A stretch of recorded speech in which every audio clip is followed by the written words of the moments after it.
كتب عليكم إذا حضر أحدكم الموت إن ترك خيرا الوصية للوالدين والأقربين بالمعروف حقا على المتقين فمن بدله بعدما سمعه فإنما إثمه على الذين يبدلونه إن الله سميع عليم فمن خاف من موص جنفا أو إثما فأصلح بينهم فلا إثم عليه إن الله غفور رحيم۔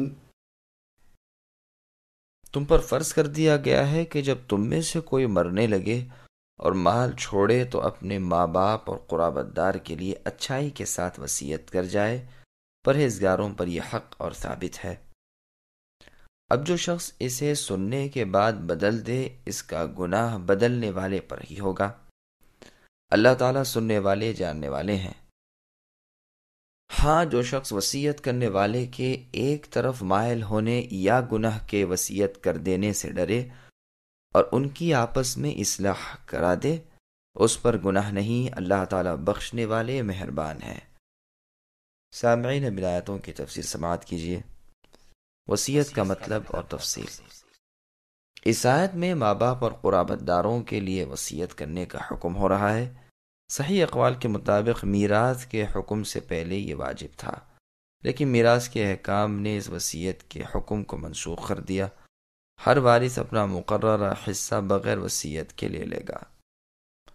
سنن وغیرہ میں عمرو بن خارجہ رضی اللہ عنہ سے حدیث ہے، کہتے ہیں میں نے رسول اللہ صلی اللہ علیہ وسلم کو خطبے میں یہ فرماتے ہوئے سنا کہ اللہ تعالیٰ نے ہر حقدار کو اس کا حق پہنچا دیا ہے، اب کسی وارث کے لیے کوئی وصیت نہیں۔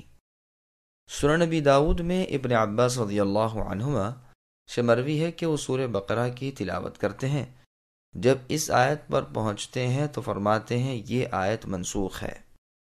ابن عباس رضی اللہ عنہما سے یہ بھی مروی ہے کہ پہلے ماں باپ کے ساتھ اور کوئی رشتہ دار وارث نہ تھا، باقی اقربا کے لیے صرف وصیت ہوتی تھی۔ پھر میراث کی آیات نازل ہوئیں اور 1/3 مال میں وصیت کا اختیار باقی رہا۔ اس آیت کے حکم کو منسوخ کرنے والی آیت للرجال نصیب مما کسبوا ہے۔ ابن عمر، ابو موسیٰ، سعید بن المسیب، حسن، مجاہد، عطا، سعید بن جبیر، محمد بن سیرین، عکرمہ، زید بن اسلم، ربیع بن انس، قتادہ، سدی، مقاتل بن حیان، طاؤس، ابراہیم نخعی، شریح، ضحاک اور زہری رضی اللہ عنہم ورحمہم اللہ، یہ سب حضرات بھی اس آیت کو منسوخ بتاتے ہیں، لیکن باوجود اس کے تعجب ہے کہ امام رازی نے اپنی تفسیر کبیر میں ابو مسلم اصفہانی سے یہ کیسے نقل کر دیا کہ یہ آیت منسوخ نہیں بلکہ آیت میراث اس کی تفسیر ہے، اور مطلب آیت کا یہ ہے کہ تم پر وہ وصیت فرض کی گئی جس کا بیان آیت یوصیکم اللہ فی اولادکم میں ہے، اور یہی قول اکثر مفسرین اور معتبر فقہا کا ہے۔ بعض کہتے ہیں کہ وصیت کا حکم وارثوں کے حق میں منسوخ ہے، لیکن جن کا ورثہ مقرر نہیں ان کے حق میں ثابت ہے۔ ابن عباس رضی اللہ عنہما نیز حسن، مسروق، طاؤس، ضحاک، مسلم ابن یسار اور عطا بن زیاد رحمہم اللہ کا مذہب بھی یہی ہے۔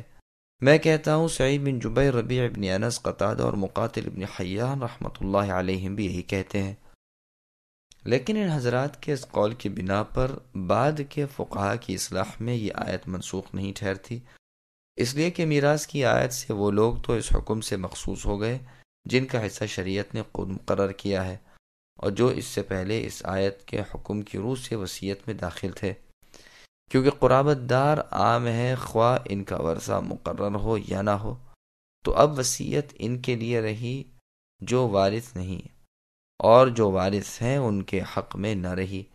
یہ قول اور بعض دیگر حضرات کا یہ قول کہ وصیت کا حکم ابتدائی اسلام میں تھا اور وہ بھی غیر ضروری، دونوں کا مطلب قریباً ایک ہو گیا۔ لیکن جو لوگ وصیت کے اس حکم کو واجب کہتے ہیں اور روانی عبارت اور سیاق کلام سے بھی بظاہر یہی معلوم ہوتا ہے، ان کے نزدیک تو یہ آیت منسوخ ہی ٹھہرے گی، جیسے کہ اکثر مفسرین اور معتبر فقہاء کرام کا قول ہے۔ پس والدین اور وراثت پانے والے قرابت داروں کے لیے وصیت کرنا بالاجماع منسوخ ہے بلکہ ممنوع ہے۔ حدیث میں آ چکا ہے کہ اللہ تعالیٰ نے ہر حقدار کو اس کا حق دے دیا ہے، اب وارث کے لیے کوئی وصیت نہیں۔ آیت میراث کا حکم مستقل ہے اور اللہ تعالیٰ کی طرف سے وہ واجب اور فرض ہے۔ ذوالفروض اور عصبات کا حصہ مقرر ہے اور اس سے اس آیت کا حکم کلیتاً اٹھ گیا۔ باقی رہ گئے وہ قرابت دار جن کا ورثہ مقرر نہیں، ان کے لیے تہائی مال میں وصیت کرنا مستحب ہے۔ کچھ تو اس کا حکم اس آیت سے بھی نکلتا ہے اور دوسرا یہ کہ حدیث میں صاف آ چکا ہے۔ بخاری اور مسلم میں ابن عمر رضی اللہ عنہما سے مروی ہے، رسول اللہ صلی اللہ علیہ وسلم فرماتے ہیں، کسی مرد مسلمان کو لائق نہیں کہ اس کے پاس کوئی چیز ہو اور وہ وصیت کرنی چاہتا ہو تو 2 راتیں بھی بغیر وصیت لکھے گزار دے۔ راوی حدیث عمر رضی اللہ عنہ کے صاحبزادے فرماتے ہیں، اس فرمان کے سننے کے بعد میں نے تو 1 رات بھی بلا وصیت نہیں گزاری۔ قرابت داروں اور رشتہ داروں سے سلوک کرنے کے بارے میں بہت سی آیات اور حدیثیں آئی ہیں۔ خیرن سے مراد یہاں مال ہے، اکثر جلیل القدر مفسرین کی یہی تفسیر ہے۔ بعض مفسرین کا تو یہ قول ہے کہ مال خواہ تھوڑا ہو خواہ زیادہ، وصیت مشروع ہے، جیسے میراث تھوڑے مال میں بھی ہے اور زیادہ میں بھی۔ بعض کہتے ہیں وصیت کا حکم اس وقت ہے جب زیادہ مال ہو۔ علی رضی اللہ عنہ سے ذکر ہوتا ہے، ایک قریشی مر گیا ہے اور 300-400 دینار اس کے ورثے میں تھے، اس نے وصیت کچھ نہیں کی۔ آپ نے فرمایا یہ رقم وصیت کے قابل ہی نہیں، اللہ تعالیٰ نے ان ترک خیرن فرمایا ہے۔ ایک اور روایت میں ہے کہ علی رضی اللہ عنہ ایک بیمار کی بیمار پرسی کو گئے، اس کے کسی نے کہا وصیت کیجئے، تو آپ رضی اللہ عنہ نے فرمایا وصیت خیر میں ہوتی ہے اور تو کم مال چھوڑ رہا ہے، اسے اپنی اولاد کے لیے ہی چھوڑ جا۔ ابن عباس رضی اللہ عنہما فرماتے ہیں 60 دینار جس نے نہیں چھوڑے اس نے خیر نہیں چھوڑی، یعنی اس کے ذمے وصیت کرنا نہیں۔ طاؤس 80 دینار بتاتے ہیں، قتادہ 1000 بتاتے ہیں۔ معروف سے مراد نرمی اور احسان ہے۔ حسن بصری رحمہ اللہ فرماتے ہیں وصیت کرنا ہر مسلمان پر ضروری ہے، وصیت جائز کرے ناجائز نہیں، اور وارثوں کو نقصان نہ پہنچائے، اسراف اور فضول خرچی بھی نہ کرے۔ بخاری اور مسلم میں ہے کہ سعد رضی اللہ عنہ نے کہا، اے اللہ کے رسول، میں مالدار ہوں اور میری وارث صرف میری ایک لڑکی ہی ہے، تو آپ اجازت دیجئے کہ میں اپنے 2/3 مال کی وصیت کروں۔ آپ نے فرمایا نہیں۔ کہا آدھے کی اجازت دیجئے، فرمایا نہیں۔ کہا 1/3 کی اجازت دیجئے، فرمایا خیر 1/3 مال کی وصیت کرو، گو یہ بھی بہت ہے۔ تم اپنے پیچھے اپنے وارثوں کو مالدار چھوڑ کر جاؤ، یہ بہتر ہے اس سے کہ تم انہیں فقیر اور تنگ دست چھوڑ کر جاؤ کہ وہ دوسروں کے سامنے ہاتھ پھیلائیں۔ صحیح بخاری میں ہے کہ ابن عباس رضی اللہ عنہما فرماتے ہیں، کاش کہ لوگ 1/3 سے ہٹ کر 1/4 پر آ جائیں، اس لیے کہ رسول اللہ صلی اللہ علیہ وسلم نے 1/3 کی رخصت دیتے ہوئے یہ بھی فرمایا ہے کہ 1/3 بہت ہے۔ مسند احمد میں ہے کہ حنظلہ بن جزیم بن خضیہ کے دادا خضیہ نے ایک یتیم بچے کے لیے جو ان کے ہاں پلتے تھے 100 اونٹوں کی وصیت کی۔ ان کی اولاد پر یہ بہت گراں گزرا، معاملہ رسول اللہ تک پہنچا۔ رسول اللہ نے فرمایا نہیں نہیں نہیں، صدقے میں 5 دو، 10 دو، 15 دو، 20 دو، 25 دو، 30 دو، 35 دو، اگر اس پر بھی نہ مانو تو پھر زیادہ سے زیادہ 40 دو۔ پھر آگے اللہ فرماتے ہیں جو شخص وصیت کو بدل دے، اس میں کمی بیشی کر دے یا وصیت کو چھپا لے، اس کا گناہ بدلنے والے کے ذمہ ہے، میت کا اجر اللہ تعالیٰ کے ذمہ ثابت ہوگا۔ اللہ تعالیٰ وصیت کرنے والے کی وصیت کی اصلیت کو بھی جانتے ہیں اور بدلنے والے کی تبدیلی کو بھی۔ نہ اللہ تعالیٰ سے کوئی آواز پوشیدہ ہے نہ کوئی راز۔ آیت میں جنف کے معنی خطا اور غلطی کے ہیں، مثلا کسی وارث کو کسی طرح زیادہ دلوا دینا، مثلا کہہ دیا کہ فلاں چیز فلاں کے ہاتھ اتنے اتنے میں بیچ دی جائے وغیرہ۔ اب خواہ بطور غلطی اور خطا کے ہو یا زیادتی محبت و شفقت کی وجہ بغیر کسی ارادے کے ایسی حرکت سرزد ہو گئی ہو یا گناہ کے طور پر ہو تو وصی کو اس کے رد و بدل میں کوئی گناہ نہیں، وصیت کو شرعی احکام کے مطابق کر کے جاری کر دے تاکہ میت بھی عذاب الہی سے بچ جائے اور حقداروں کو حق بھی مل جائے۔ تاکہ شرعی وصیت پوری ہو جائے۔ ایسی حالت میں بدلنے والے پر کوئی گناہ یا حرج نہیں، واللہ عالم۔ ابن ابی حاتم میں ہے کہ رسول اللہ صلی اللہ علیہ وسلم فرماتے ہیں، زندگی میں ظلم کر کے صدقہ دینے والے کا صدقہ اسی طرح لوٹا دیا جائے گا جس طرح موت کے وقت خطا کاری کرنے والے کا صدقہ لوٹا دیا جاتا ہے۔ یہ حدیث ابن مردویہ سے بھی مروی ہے۔ ابن ابی حاتم فرماتے ہیں، ولید ابن یزید جو اس حدیث کے راوی ہیں اس نے اسی میں غلطی کی ہے۔ دراصل یہ کلام عروہ رحمہ اللہ کا ہے۔ ولید بن مسلم نے اسے اوزاعی سے روایت کیا ہے اور عروہ سے آگے سند نہیں لے گئے۔ ابن مردویہ بھی ایک مرفوع حدیث میں بروایت ابن عباس رضی اللہ عنہ بیان کرتے ہیں کہ وصیت کی کمی بیشی کبیرہ گناہ ہے، لیکن اس حدیث کے مرفوع ہونے میں بھی کلام ہے۔ تاہم ابن عباس رضی اللہ عنہما سے موقوفاً یہ روایت صحیح ہے۔ اس بارے میں سب سے صحیح حدیث وہ ہے جو مسند عبد الرزاق میں بروایت ابو ہریرہ رضی اللہ عنہ مروی ہے کہ رسول اللہ صلی اللہ علیہ وسلم نے فرمایا، آدمی 70 سال نیک لوگوں جیسے اعمال کرتا رہتا ہے اور وصیت میں ظلم کرتا ہے اور برائی کے عمل پر خاتمہ ہونے کی وجہ سے جہنمی بن جاتا ہے، اور بعض لوگ 70 برس تک بدعمالیاں کرتے ہیں لیکن وصیت میں عدل و انصاف کرتے ہیں اور آخری عمل ان کا بھلا ہوتا ہے اور وہ جنتی بن جاتے ہیں۔ پھر ابو ہریرہ رضی اللہ عنہ نے فرمایا، اگر چاہو تو قرآن کی اس آیت کو پڑھ لو، تلک حدود اللہ فلا تعتدوها، یعنی اللہ تعالیٰ کی مقرر کردہ حدود ہیں، حدیں ہیں، ان سے آگے نہ بڑھو۔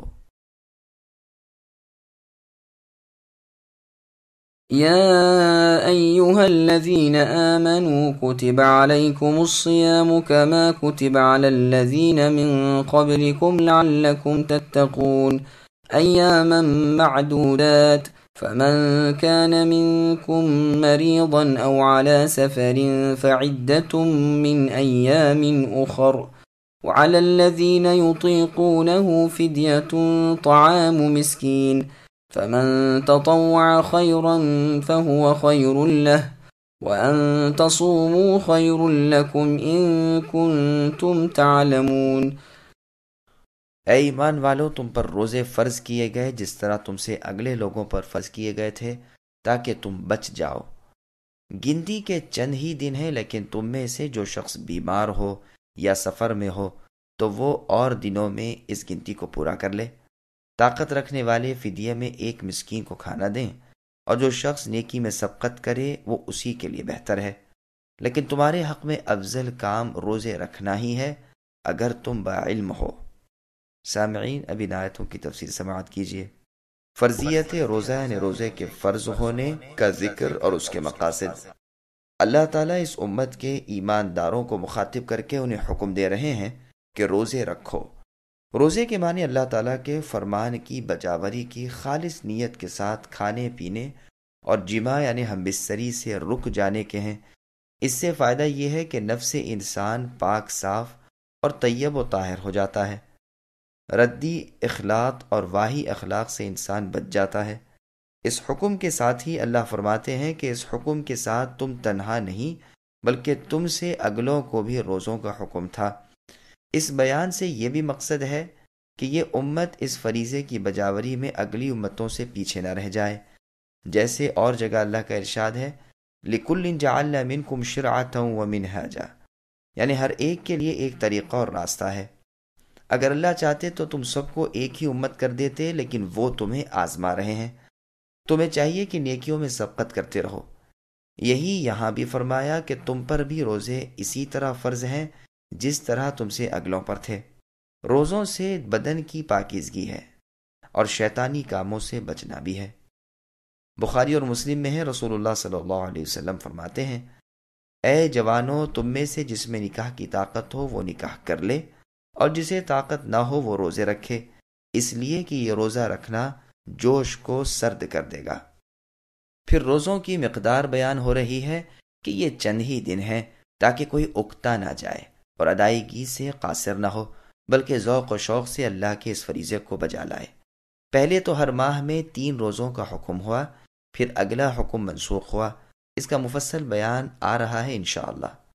معاذ ابن مسعود ابن عباس رضی اللہ عنہم نیز عطا، قتادہ اور ضحاک رحمہم اللہ کا فرمان ہے کہ نوح علیہ السلام کے زمانے سے ہر مہینے میں 3 روزوں کا حکم تھا، پھر رسول اللہ صلی اللہ علیہ وسلم کی امت کے لیے اس کو بدل دیا اور ان پر اس مبارک مہینے رمضان کے روزے فرض ہوئے۔ حسن بصری رحمہ اللہ فرماتے ہیں کہ اگلی امتوں پر بھی 1 مہینہ کامل کے روزے فرض تھے۔ ایک مرفوع حدیث میں ہے کہ رمضان کے روزے تم سے اگلی امتوں پر فرض تھے۔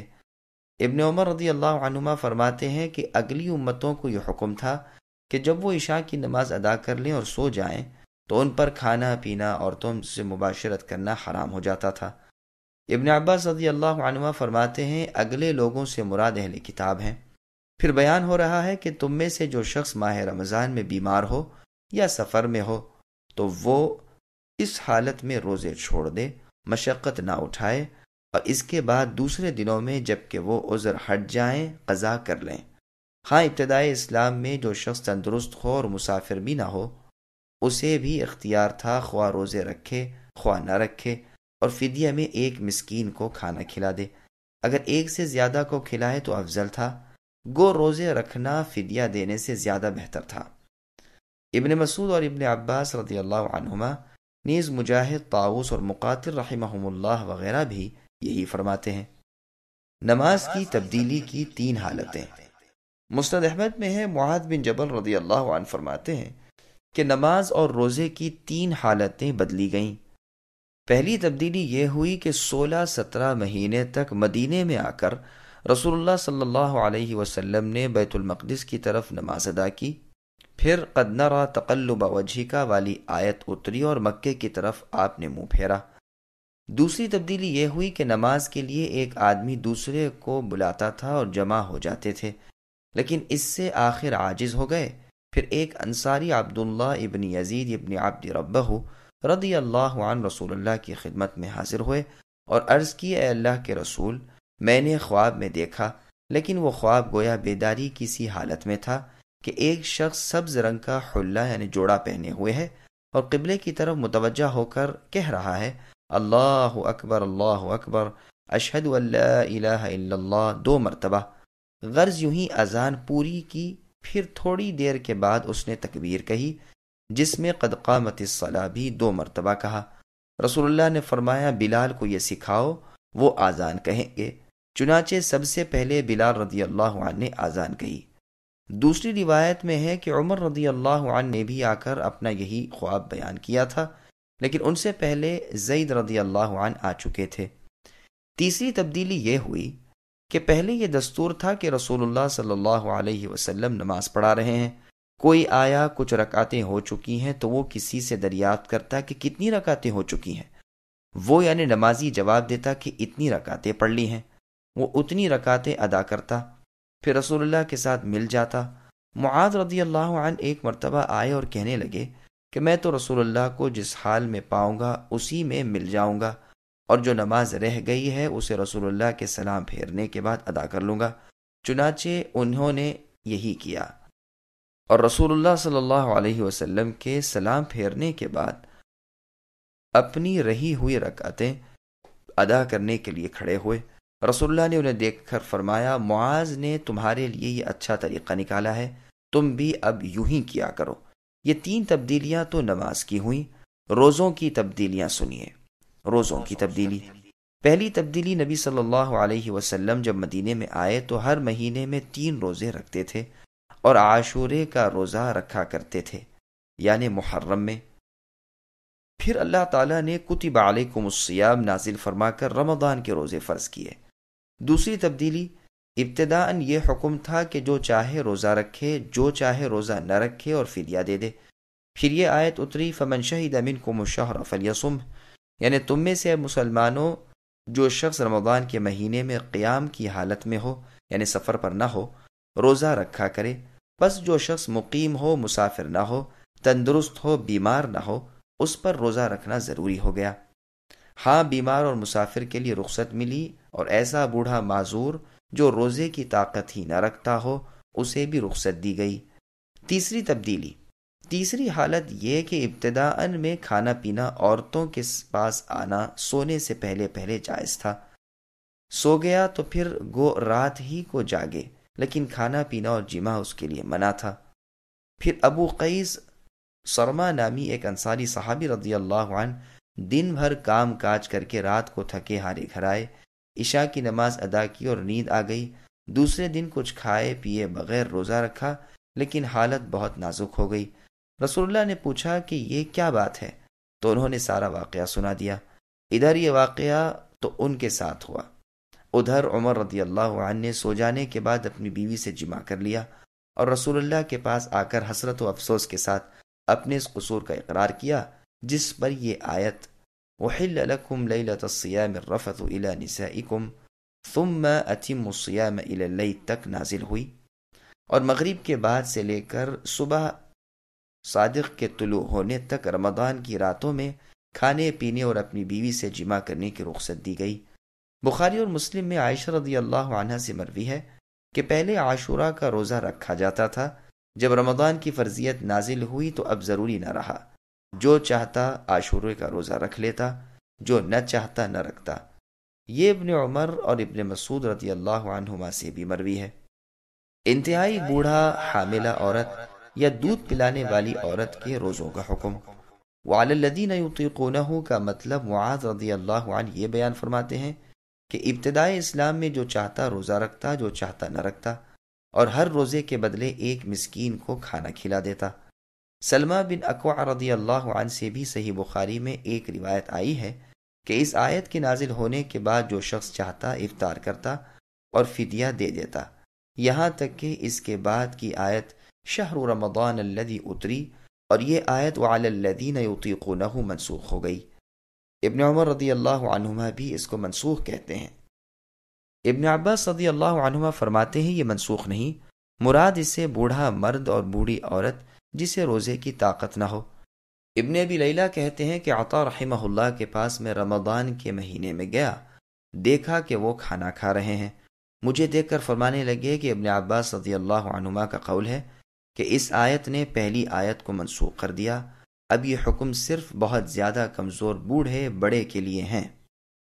حاصل کلام یہ ہے کہ جو شخص مقیم ہو یعنی مسافر نہ ہو اور تندرست ہو، بیمار نہ ہو، اس کے لیے یہ حکم نہیں بلکہ اسے روزہ ہی رکھنا ہوگا۔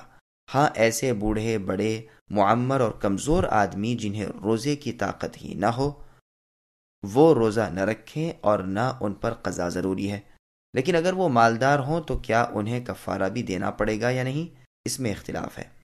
امام شافعی رحمہ اللہ کا ایک قول تو یہ ہے کہ چونکہ اس میں روزے کی طاقت نہیں لہٰذا یہ بھی مثل بچے کے ہے اور اس پر کفارہ بھی نہیں، کیونکہ اللہ تعالیٰ کسی کو اس کی طاقت سے زیادہ تکلیف نہیں دیتے۔ دوسرا قول امام شافعی رحمہ اللہ کا یہ ہے کہ اس کے ذمے کفارہ ہے، اور اکثر علماء کرام کا بھی یہی فیصلہ ہے۔ ابن عباس رضی اللہ عنہما وغیرہ کی تفسیروں سے بھی یہی ثابت ہے۔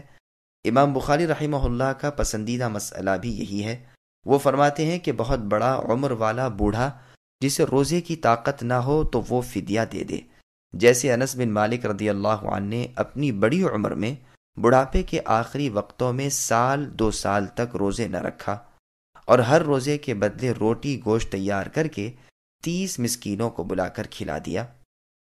اسی طرح حمل والی اور دودھ پلانے والی عورت جب اسے اپنی جان کا یا اپنے بچے کی جان کا خوف ہو، ان کے بارے میں علماء میں سخت اختلاف ہے۔ بعض تو کہتے ہیں وہ روزہ نہ رکھیں، فدیہ دے دیں اور جب خوف ہٹ جائے تو قضا بھی کر لیں۔ بعض کہتے ہیں صرف فدیہ کافی ہے، قضا نہ کریں۔ بعض کہتے ہیں قضا کر لیں، فدیہ نہیں، اور بعض کا قول ہے کہ نہ روزہ رکھیں، نہ فدیہ دیں، نہ قضا کریں۔ امام ابن کثیر رحمہ اللہ نے اس مسئلے کو اپنی کتاب الصیام میں تفصیل کے ساتھ واضح کیا ہے، فالحمدللہ۔ بظاہر یہی بات دلائل سے زیادہ قریب نظر آتی ہے کہ یہ دونوں ایسی حالت میں روزہ نہ رکھیں اور بعد میں قضا کر لیں، فدیہ نہ دیں، واللہ اعلم۔ شهر رمضان الذي أنزل فيه القرآن هدى للناس وبينات من الهدى والفرقان فمن شهد منكم الشهر فليصمه ومن كان مريضا أو على سفر فعدة من أيام أخر يريد الله بكم اليسر ولا يريد بكم العسر وَلِتُكْمِلُوا الْعِدَّةَ وَلِتُكَبِّرُوا اللَّهَ عَلَى مَا هَدَاكُمْ وَلَعَلَّكُمْ تَشْكُرُونَ۔ ماہ رمضان وہ ہے جس میں قرآن اتارا گیا، جو لوگوں کو ہدایت کرنے والا ہے اور جس میں ہدایت کی اور حق و باطل کی تمیز کی نشانی ہے۔ تم میں سے جو شخص اس مہینے میں مقیم ہو اسے روزہ رکھنا چاہیے، ہاں جو بیمار ہو یا مسافر ہو اسے دوسرے دنوں میں یہ گنتی پوری کرنی چاہیے۔ اللہ تعالیٰ کا ارادہ تمہارے ساتھ آسانی کا ہے، سختی کا نہیں۔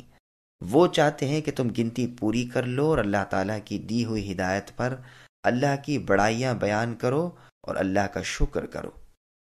سامعین، اب اس آیت کی تفسیر سماعت کیجیے۔ رمضان المبارک میں قرآن کریم کا نزول۔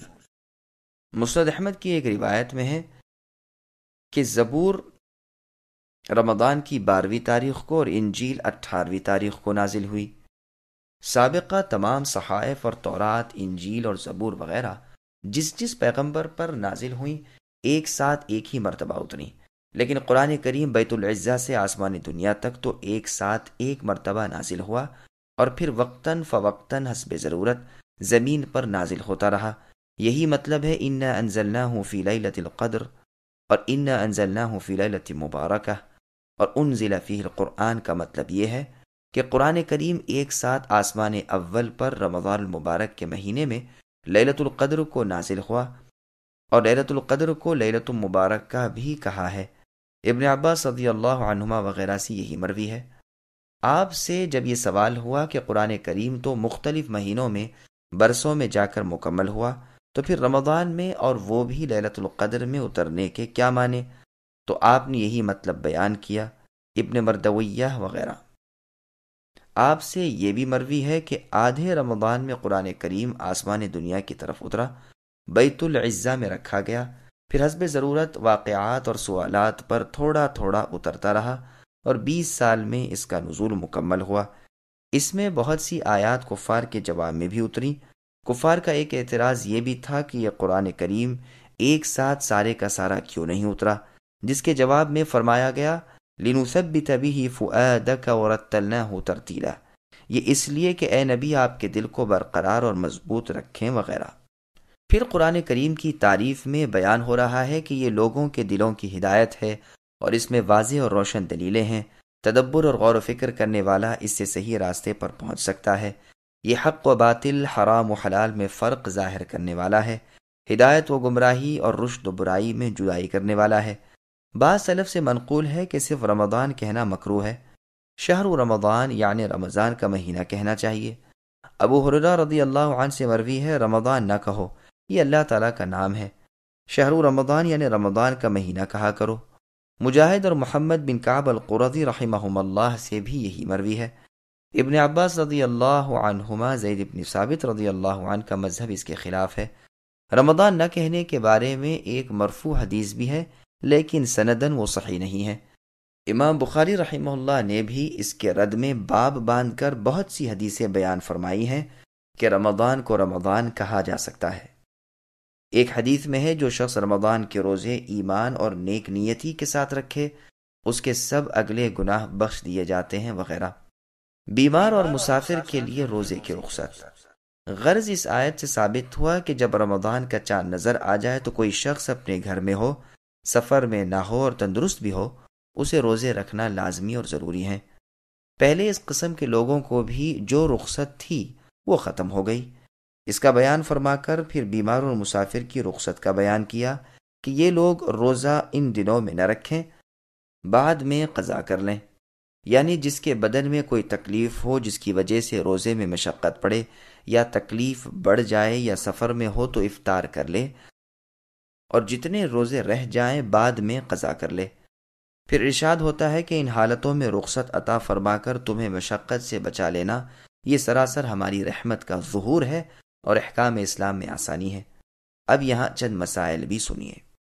سلف کی ایک جماعت کا خیال ہے کہ جو شخص اپنے گھر میں مقیم ہو اور رمضان المبارک کا چاند نظر آ جائے پھر رمضان میں سفر کرنا پڑے تو اسے روزہ ترک کرنا جائز نہیں، کیونکہ ایسے لوگوں کو روزہ رکھنے کا صاف حکم قرآن میں موجود ہے۔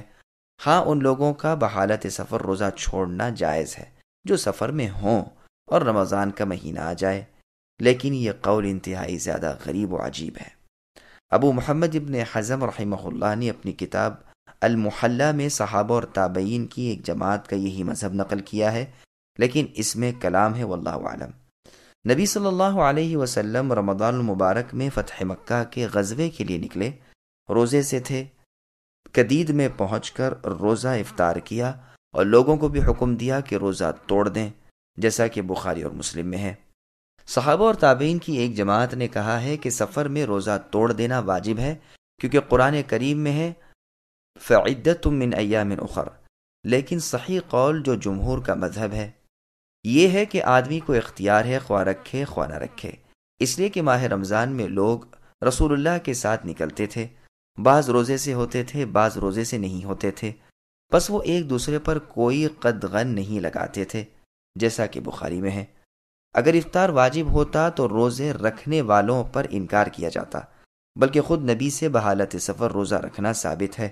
بخاری اور مسلم میں ہے، ابو الدرداء رضی اللہ عنہ فرماتے ہیں، رمضان المبارک میں سخت گرمی کے موسم میں ہم نبی صلی اللہ علیہ وسلم کے ساتھ ایک سفر میں تھے، گرمی کی شدت کی وجہ سے سر پر ہاتھ رکھے رکھے پھر رہے تھے، پھر ہم میں سے بعض روزے سے نہ تھے سوائے رسول صلی اللہ علیہ وسلم اور عبداللہ بن رواحہ رضی اللہ عنہ کے۔ یہ بھی حدیث بخاری اور مسلم کی ہے۔ مسئلہ، علماء کی ایک جماعت کا خیال ہے، جس میں امام شافعی رحمہ اللہ بھی ہیں، کہ سفر میں روزہ رکھنا نہ رکھنے سے افضل ہے، کیونکہ رسول اللہ سے بحالت سفر روزہ رکھنا ثابت ہے۔ ایک دوسری جماعت کا خیال ہے کہ روزہ نہ رکھنا افضل ہے، کیونکہ اس میں رخصت پر عمل ہے۔ اور مسلم میں ہے کہ رسول اللہ صلی اللہ علیہ وسلم سے سفر کے روزے کی بابت سوال ہوا تو آپ نے فرمایا، جو روزہ توڑ دے اس نے اچھا کیا، اور جو روزہ نہ توڑے اس پر کوئی گناہ نہیں۔ مسلم کی ایک اور روایت میں ہے کہ نبی صلی اللہ علیہ وسلم نے فرمایا کہ اللہ کی رخصتوں کو جو اللہ نے تمہیں دی ہیں تم لے لو۔ تیسری جماعت کا قول ہے کہ رکھنا نہ رکھنا دونوں برابر ہیں۔ ان کی دلیل عائشہ رضی اللہ عنہا والی حدیث ہے، جس کو امام بخاری اور مسلم نے روایت کیا ہے کہ حمزہ ابن عمرو اسلمی رضی اللہ عنہ نے کہا، یا رسول اللہ، روزے اکثر رکھا کرتا ہوں، تو کیا اجازت ہے کہ سفر میں بھی روزے رکھ لیا کروں؟ فرمایا، اگر چاہو رکھو اور چاہو نہ رکھو۔ بعض لوگوں کا قول ہے کہ اگر روزہ بھاری پڑتا ہو تو افطار کرنا افضل ہے۔ چنانچہ بخاری اور مسلم کی حدیث میں ہے کہ جابر رضی اللہ عنہ سے روایت ہے کہ رسول اللہ نے ایک شخص کو دیکھا کہ اس پر سایہ کیا گیا ہے، پوچھا یہ کیا بات ہے؟ لوگوں نے کہا، اللہ کے رسول، یہ روزے سے ہے۔ آپ نے فرمایا، سفر میں روزہ رکھنا نیکی نہیں۔ یہ خیال رہے کہ جو شخص سنت سے منہ پھیرے اور روزہ چھوڑنا سفر کی حالت میں بھی مکروہ جانے تو اس پر افطار ضروری ہے اور روزہ رکھنا حرام ہے۔ روزہ اور چند متفرق مسائل۔ چوتھا مسئلہ آیا، قضا روزوں کے لیے متواتر یعنی لگاتار روزے رکھنے ضروری ہیں یا جدا جدا بھی رکھ لیے جائیں تو کوئی حرج تو نہیں؟ ایک مذہب بعض لوگوں کا یہ ہے کہ قضا کو مثل ادا کے پورا کرنا چاہیے، جدا جدا نہیں بلکہ لگاتار روزے رکھنے چاہیے، جبکہ بعض اور لوگوں کا مذہب یہ ہے کہ قضا روزے متواتر یعنی لگاتار رکھنے ضروری نہیں، جس طرح چاہے رکھ سکتا ہے، چاہے متواتر یعنی لگاتار رکھے یا وقفہ دے کر یعنی الگ الگ۔ جمہور سلف و خلف کا بھی یہی قول ہے اور دیگر دلائل سے بھی اس کا ثبوت ملتا ہے۔ رمضان میں متواتر یعنی لگاتار روزے رکھنا اس لیے ہے کہ وہ مہینہ ہی ادائیگی کا ہے، اور رمضان کے نکل جانے کے بعد تو صرف وہ گنتی پوری کرنی ہے، خواہ کوئی دن ہو۔ اسی لیے قضا کے حکم کے بعد اللہ کی آسانی کی نعمت کا بیان ہوا ہے۔ مسند احمد میں ہے، رسول اللہ صلی اللہ علیہ وسلم نے فرمایا، بہتر دین وہی ہے جو آسانی والا ہو۔ مسند احمد کی ایک اور حدیث میں ہے کہ رسول اللہ فرماتے ہیں، لوگو آسانی کرو سختی نہ کرو، تسکین دو نفرت نہ دلاؤ۔ بخاری اور مسلم کی حدیث میں بھی رسول اللہ صلی اللہ علیہ وسلم نے معاذ اور ابو موسیٰ اشعری رضی اللہ عنہما کو جب یمن کی طرف بھیجا تو فرمایا، تم دونوں خوشخبریاں دینا، نفرت نہ دلانا، آسانیاں کرنا، سختیاں نہ کرنا، آپس میں اتفاق سے رہنا، اختلاف نہ کرنا۔ سنن اور مسانید میں ہے کہ رسول اللہ صلی اللہ علیہ وسلم نے فرمایا، میں ایک طرفہ نرمی اور آسانی والے دین کے ساتھ بھیجا گیا ہوں۔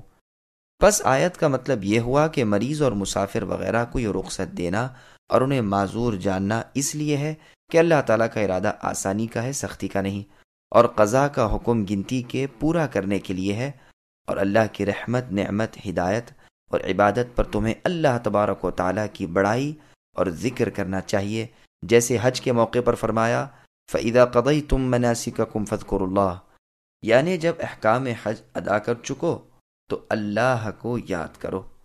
ایک جگہ جمعے کی نماز کی ادائیگی کے بعد فرمایا کہ جب نماز پوری ہو جائے تو زمین میں پھیل جاؤ، رزق تلاش کرو اور اللہ کا ذکر زیادہ کرو تاکہ تمہیں فلاح ملے۔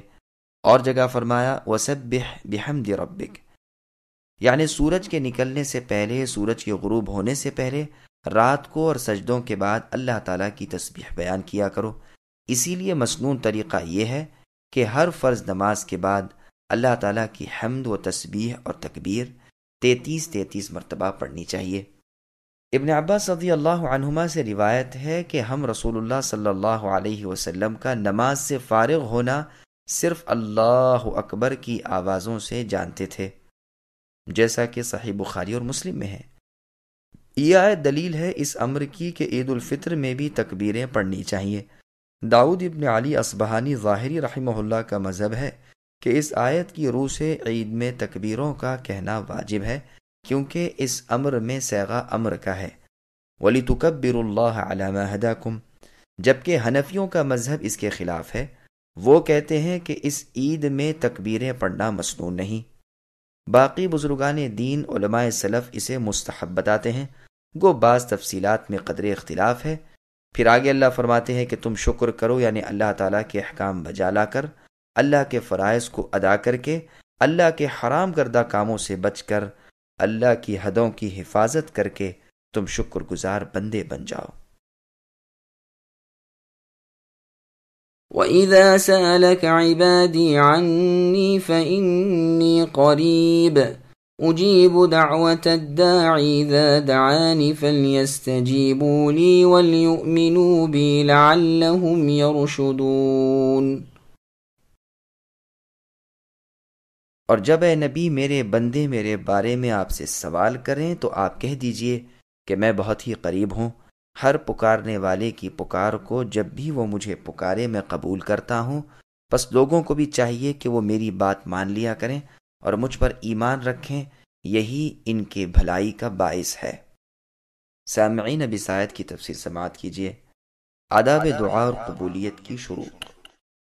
ایک اعرابی نے پوچھا تھا کہ یا رسول اللہ، کیا ہمارے رب قریب ہیں؟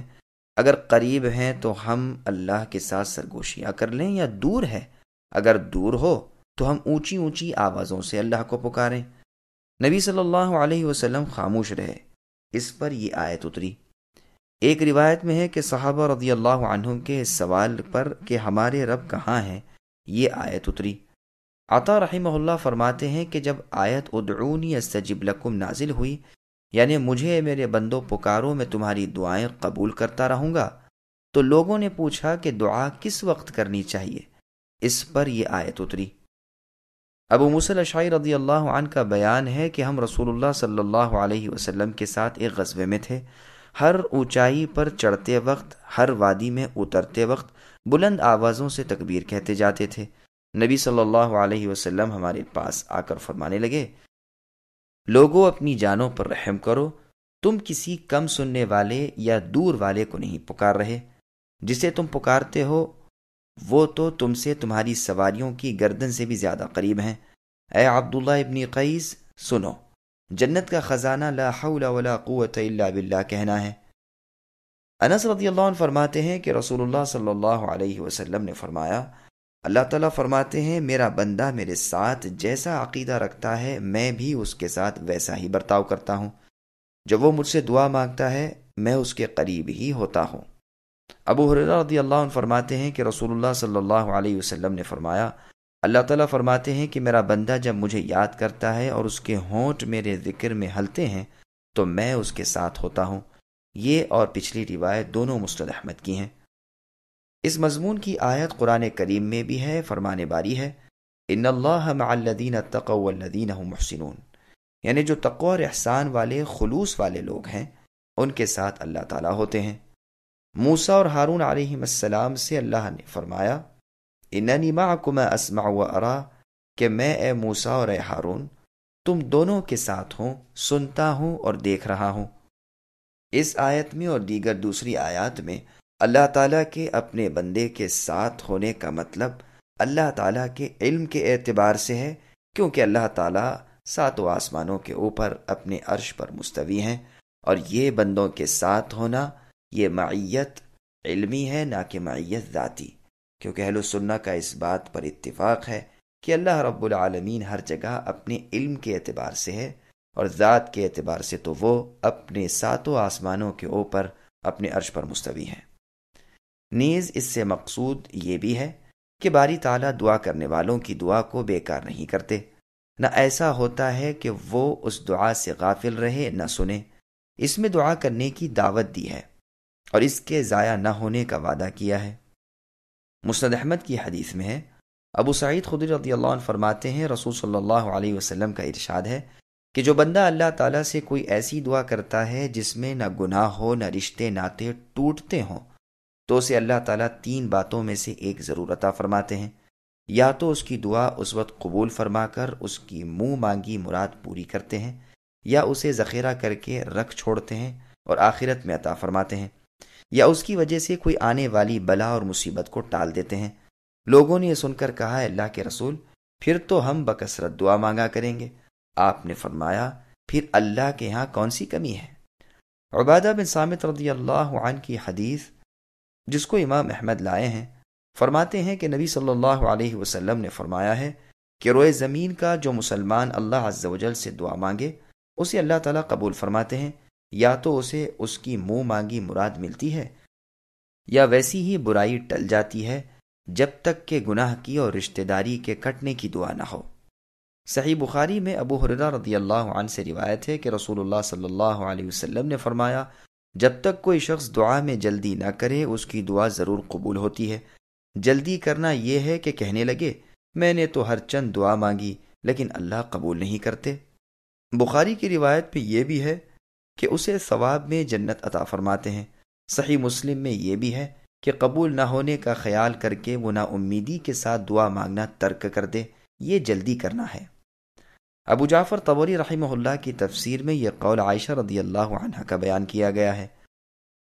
دعا کی اس آیت کو روزوں کے احکام کی آیتوں کے درمیان لانے کی حکمت یہ ہے کہ روزے ختم ہونے کے بعد لوگوں کو دعا کی ترغیب ہو، بلکہ ہر روزہ افطار کے وقت وہ بکثرت دعائیں کیا کریں۔ رسول اللہ صلی اللہ علیہ وسلم کا ارشاد ہے کہ روزے دار افطار کے وقت جو دعا کرتا ہے اللہ تعالیٰ اسے قبول فرماتے ہیں۔ سنن ابن ماجہ میں روایت ہے اور صحابہ کرام رضی اللہ عنہم کی یہ دعا منقول ہے، اللہم انی اسألک برحمتک التی وسعت کل شیء ان تغفر لی، یعنی اے اللہ میں آپ کی اس رحمت کے وسیلے سے آپ سے دعا مانگتا ہوں کہ جس رحمت نے تمام چیزوں کو گھیر رکھا ہے، کہ آپ میرے گناہ معاف فرما دیں۔ اور مسند احمد کی حدیث میں ہے نبی نے فرمایا 3 قسم کے لوگوں کی دعا رد نہیں ہوتی، عادل یعنی انصاف کرنے والا بادشاہ، روزے دار شخص اور مظلوم۔ اسے قیامت والے دن اللہ تعالیٰ بلند کریں گے۔ مظلوم کی بد دعا کے لیے آسمان کے دروازے کھل جاتے ہیں اور اللہ تبارک و تعالیٰ فرماتے ہیں مجھے میری عزت کی قسم میں تیری مدد ضرور کروں گا اگرچہ دیر سے کروں۔ أحل لكم ليلة الصيام الرفث إلى نسائكم هن لباس لكم وأنتم لباس لهن علم الله أنكم كنتم تختانون أنفسكم فتاب عليكم وعفى عنكم فالآن باشروهن وابتغوا ما كتب الله لكم وَكُلُوا وَاشْرَبُوا حَتَّى يَتَبَيَّنَ لَكُمُ الْخَيْطُ الْأَبْيَضُ مِنَ الْخَيْطِ الْأَسْوَدِ مِنَ الْفَجْرِ ثُمَّ أَتِمُّوا الصِّيَامَ إِلَى اللَّيْلِ وَلَا تُبَاشِرُوهُنَّ وَأَنْتُمْ عَاكِفُونَ فِي الْمَسَاجِدِ تِلْكَ حُدُودُ اللَّهِ فَلَا تَقْرَبُوهَا كَذَلِكَ يُبَيِّنُ اللَّهُ آيَاتِهِ لِلنَّاسِ الناس لعلهم يتقون۔ روزے کی راتوں میں اپنی بیویوں سے ملنا تمہارے لیے حلال کیا گیا، وہ تمہارا لباس ہیں اور تم ان کے لباس ہو۔ تمہاری پوشیدہ خیانتوں کو اللہ تعالیٰ نے معلوم کر لیا ہے۔ اللہ نے تمہاری توبہ قبول فرما کر تم سے درگزر فرما لیا۔ اب تمہیں ان سے مباشرت یعنی مجامعت کی اور اللہ تعالیٰ کی لکھی ہوئی چیز کو تلاش کرنے کی اجازت ہے۔ تم کھاتے پیتے رہو یہاں تک کہ صبح کا سفید دھاگا سیاہ دھاگے سے ظاہر ہو جائے، پھر رات تک روزے کو پورا کرو اور عورتوں سے اس وقت مباشرت نہ کرو جب کہ تم مسجدوں میں اعتکاف میں ہو۔ یہ اللہ تعالیٰ کی حدود ہیں، تم ان کے قریب بھی نہ بھٹکو۔ اسی طرح اللہ اپنی آیتیں لوگوں کے لیے بیان فرماتے ہیں تاکہ وہ بچیں۔ سامعین، اب اس آیت کی تفسیر سماعت کیجیے۔ رمضان المبارک میں کھانے پینے اور جماع کا مسئلہ۔ ابتداء اسلام میں یہ حکم تھا کہ افطار کے بعد کھانا پینا جماع کرنا عشاء کی نماز تک جائز تھا، اور اگر کوئی اس سے بھی پہلے سو گیا تو اس پر نیند آتے ہی حرام ہو گیا۔ اس میں صحابہ رضی اللہ عنہم کو قدر مشقت ہوئی، جس پر رخصت کی یہ آیتیں نازل ہوئیں اور آسانی کے احکام مل گئے۔ آیت میں رفث سے مراد جماع ہے۔ ابن عباس رضی اللہ عنہما نیز عطا، مجاہد، سعید بن جبیر، طاؤس، سالم ابن عبداللہ، عمرو بن دینار، حسن، قتادہ زہری، ضحاک، ابراہیم نخعی، سدی، عطا خراسانی، مقاتل ابن حیان رحمۃ اللہ علیہم بھی یہی فرماتے ہیں۔ لباس سے مراد سکون ہے۔ ربیع ابن انس رحمہ اللہ لحاف کے معنی بیان کرتے ہیں۔ مقصد یہ ہے کہ میاں بیوی کے آپس کے تعلقات اس قسم کے ہیں کہ انہیں ان راتوں میں بھی اجازت دی جاتی ہے۔ پہلے حدیث گزر چکی ہے کہ اس آیت کا شان نزول کیا ہے، جس میں بیان ہو چکا ہے کہ جب یہ حکم تھا کہ افطار سے پہلے اگر کوئی سو جائے تو اب رات کو جاگ کر کھانا پینا اور جماع نہیں کر سکتا تھا، بلکہ یہ رات اور دوسرا دن گزار کر بعد از مغرب کھانا پینا حلال ہوتا تھا۔ ابو قیس سرما ابن ابی انس رضی اللہ عنہ انصاری دن بھر کھیتی باڑی کا کام کر کے شام کو گھر آئے، بیوی سے کہا کچھ کھانے کو ہے؟ جواب ملا کچھ نہیں، میں جاتی ہوں اور کہیں سے لاتی ہوں۔ تو وہ گئیں اور یہاں ان کی آنکھ لگ گئی۔ جب آ کر دیکھا تو بڑا افسوس کیا کہ اب یہ رات اور پھر دوسرا دن بھوکے پیٹوں سے کیسے گزاریں گے۔ چنانچہ جب آدھا دن ہوا تو ابو قیس رضی اللہ عنہ بھوک کے مارے بے ہوش ہو گئے۔ رسول اللہ کے پاس اس کا ذکر ہوا تو اس وقت یہ آیت اتری اور مسلمان بہت خوش ہوئے۔ یہ روایت بخاری اور مسلم کی ہے۔ صحیح بخاری کی ایک اور روایت میں ہے کہ یہ قصور کئی حضرات سے ہو گیا تھا، جن میں عمر بن الخطاب رضی اللہ عنہ بھی تھے، جنہوں نے عشاء کی نماز کے بعد اپنی اہلیہ سے مباشرت کر لی تھی۔ پھر دربار نبوت یعنی رسول اللہ کے پاس شکایتیں ہوئی اور یہ رحمت کی آیت نازل ہوئی۔ ایک روایت میں ہے کہ عمر رضی اللہ عنہ نے جب آ کر یہ واقعہ سنایا تو رسول اللہ نے فرمایا، عمر تم سے تو ایسی امید نہ تھی۔ اسی وقت یہ آیت اتری۔ ایک روایت میں ہے کہ ابو قیس رضی اللہ عنہ نے عشاء کی نماز کے بعد نیند سے بیدار ہو کر کھا پی لیا تھا اور صبح حاضر ہو کر رسول اللہ صلی اللہ علیہ وسلم کے پاس اپنا قصور بیان کیا تھا۔ مسند احمد کی روایت میں ہے کہ عمر رضی اللہ عنہ نے جب مباشرت کا ارادہ کیا تو بیوی صاحبہ نے فرمایا، مجھے نیند آ گئی تھی لیکن انہوں نے اسے بہانہ سمجھا۔ اس رات آپ دیر تک مجلس نبوی میں بیٹھے رہے تھے اور بہت رات گئے گھر پہنچے تھے۔ اور ایک روایت میں ہے کہ کعب بن مالک رضی اللہ عنہ سے بھی ایسا ہی قصور ہو گیا تھا، جیسا کہ مسند احمد میں ہے۔ ما کتب اللہ سے مراد اولاد ہے، بعض نے کہا ہے جماع مراد ہے، بعض کہتے ہیں لیلۃ القدر مراد ہے۔ قتادہ رحمہ اللہ کہتے ہیں مراد یہ رخصت ہے۔ تطبیق ان سب اقوال میں اس طرح ہو سکتی ہے کہ عموم کے طور پر سبھی مراد ہیں۔ جماع کی رخصت کے بعد کھانے پینے کی اجازت مل رہی ہے کہ صبح صادق تک اس کی اجازت ہے۔ سحری و افطاری کے متعلقہ مسائل۔ صحیح بخاری میں ہے کہ سہل بن سعد رضی اللہ عنہ فرماتے ہیں، پہلے من الفجر کا لفظ نہیں اترا تھا تو چند لوگوں نے اپنے پاؤں میں سفید اور سیاہ دھاگے باندھ لیے اور جب تک ان کی سفیدی اور سیاہی میں تمیز نہ ہوتی کھاتے پیتے رہے۔ اس کے بعد یہ لفظ اترا اور معلوم ہو گیا کہ اس سے مراد رات دن ہے۔ مسند احمد میں ہے کہ عدی بن حاتم رضی اللہ عنہ فرماتے ہیں کہ میں نے بھی 2 دھاگے سیاہ اور سفید اپنے تکیے کے نیچے رکھ لیے اور جب تک ان کے رنگ میں تمیز نہ ہوئی تب تک کھاتا پیتا رہا۔ صبح کو نبی صلی اللہ علیہ وسلم سے ذکر کیا تو آپ نے فرمایا تیرا تکیہ بڑا لمبا چوڑا نکلا۔ اس سے مراد تو صبح کی سفیدی کا رات کی سیاہی سے ظاہر ہونا ہے۔ یہ حدیث بخاری اور مسلم میں بھی ہے۔ مطلب رسول اللہ کے اس قول کا یہ ہے کہ آیت میں تو دھاگوں سے مراد دن کی سفیدی اور رات کی تاریکی ہے، تو اگر تمہارے تکیے کے نیچے یہ دونوں تاریکی اور سفیدی آ جاتی ہوں تو گویا اس کی لمبائی مشرق مغرب تک ہے۔ صحیح بخاری میں یہ تفسیر بھی روایتاً موجود ہے۔ بعض روایتوں میں یہ لفظ بھی ہیں کہ پھر تو تم بڑی لمبی چوڑی گردن والے ہو۔ بعض لوگوں نے اس کے معنی بیان کیے ہیں کہ کن ذہن ہے، لیکن یہ معنی غلط ہے، بلکہ مطلب دونوں جملوں کا ایک ہی ہے، کیونکہ جب تکیہ اتنا بڑا ہے تو گردن بھی اتنی بڑی ہوگی، واللہ عالم۔ صحیح بخاری میں عدی رضی اللہ عنہ کا اسی طرح کا سوال اور آپ کا اسی طرح کا جواب تفصیلاً موجود ہے۔ آیت کے ان الفاظ سے سحری کھانے کا مستحب ہونا بھی ثابت ہوتا ہے، اس لیے کہ اللہ تعالیٰ کی رخصتوں پر عمل کرنا اللہ کو پسند ہے۔ صحیح بخاری کی روایت میں اللہ کے رسول نے فرمایا کہ سحری کھایا کرو، اس میں برکت ہے۔ ہمارے اور اہل کتاب یعنی یہود و نصارہ کے روزوں میں سحری کھانے ہی کا فرق ہے، یعنی یہود و نصارہ سحری نہیں کرتے ہیں اور ہم سحری کرتے ہیں۔ سحری کو دیر کر کے کھانا چاہیے، ایسے وقت کے فارغ ہونے کے کچھ ہی دیر بعد صبح صادق ہو جائے۔ انس رضی اللہ عنہ فرماتے ہیں کہ ہم سحری کھاتے ہی نماز کے لیے کھڑے ہو جایا کرتے تھے۔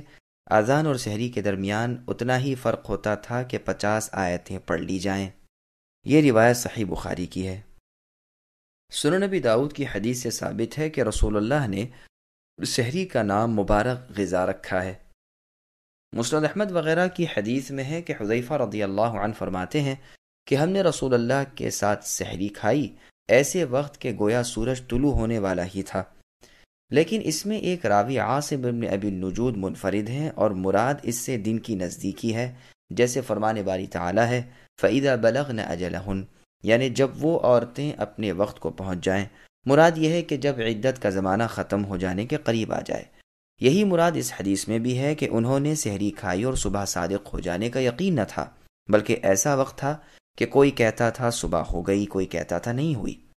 اکثر اصحاب رسول صلی اللہ علیہ وسلم کا دیر سے سحری کھانا اور آخری وقت تک کھاتے رہنا ثابت ہے، جیسے ابو بکر، عمر، علی، ابن مسعود، حذیفہ، ابو ہریرہ، ابن عمر، ابن عباس، زید ابن ثابت رضی اللہ عنہم اور تابعین رحمہم اللہ کی بھی ایک بہت بڑی جماعت سے صبح صادق طلوع ہونے کے بالکل قریب ہی سحری کھانا مروی ہے، جیسے محمد بن علی بن حسین، ابو مجاز، ابراہیم نخعی، ابو الضحیٰ، ابو وائل رحمہم اللہ وغیرہ جو شاگردان ابن مسعود ہیں، اور عطا اور حسن بصری اور حکم بن عتیبہ اور مجاہد اور عروۃ بن الزبیر اور ابو الشعثاء جابر بن زید رحمہم اللہ وغیرہ، اور یہی مذہب ہے امام اعمش اور جابر بن راشد کا۔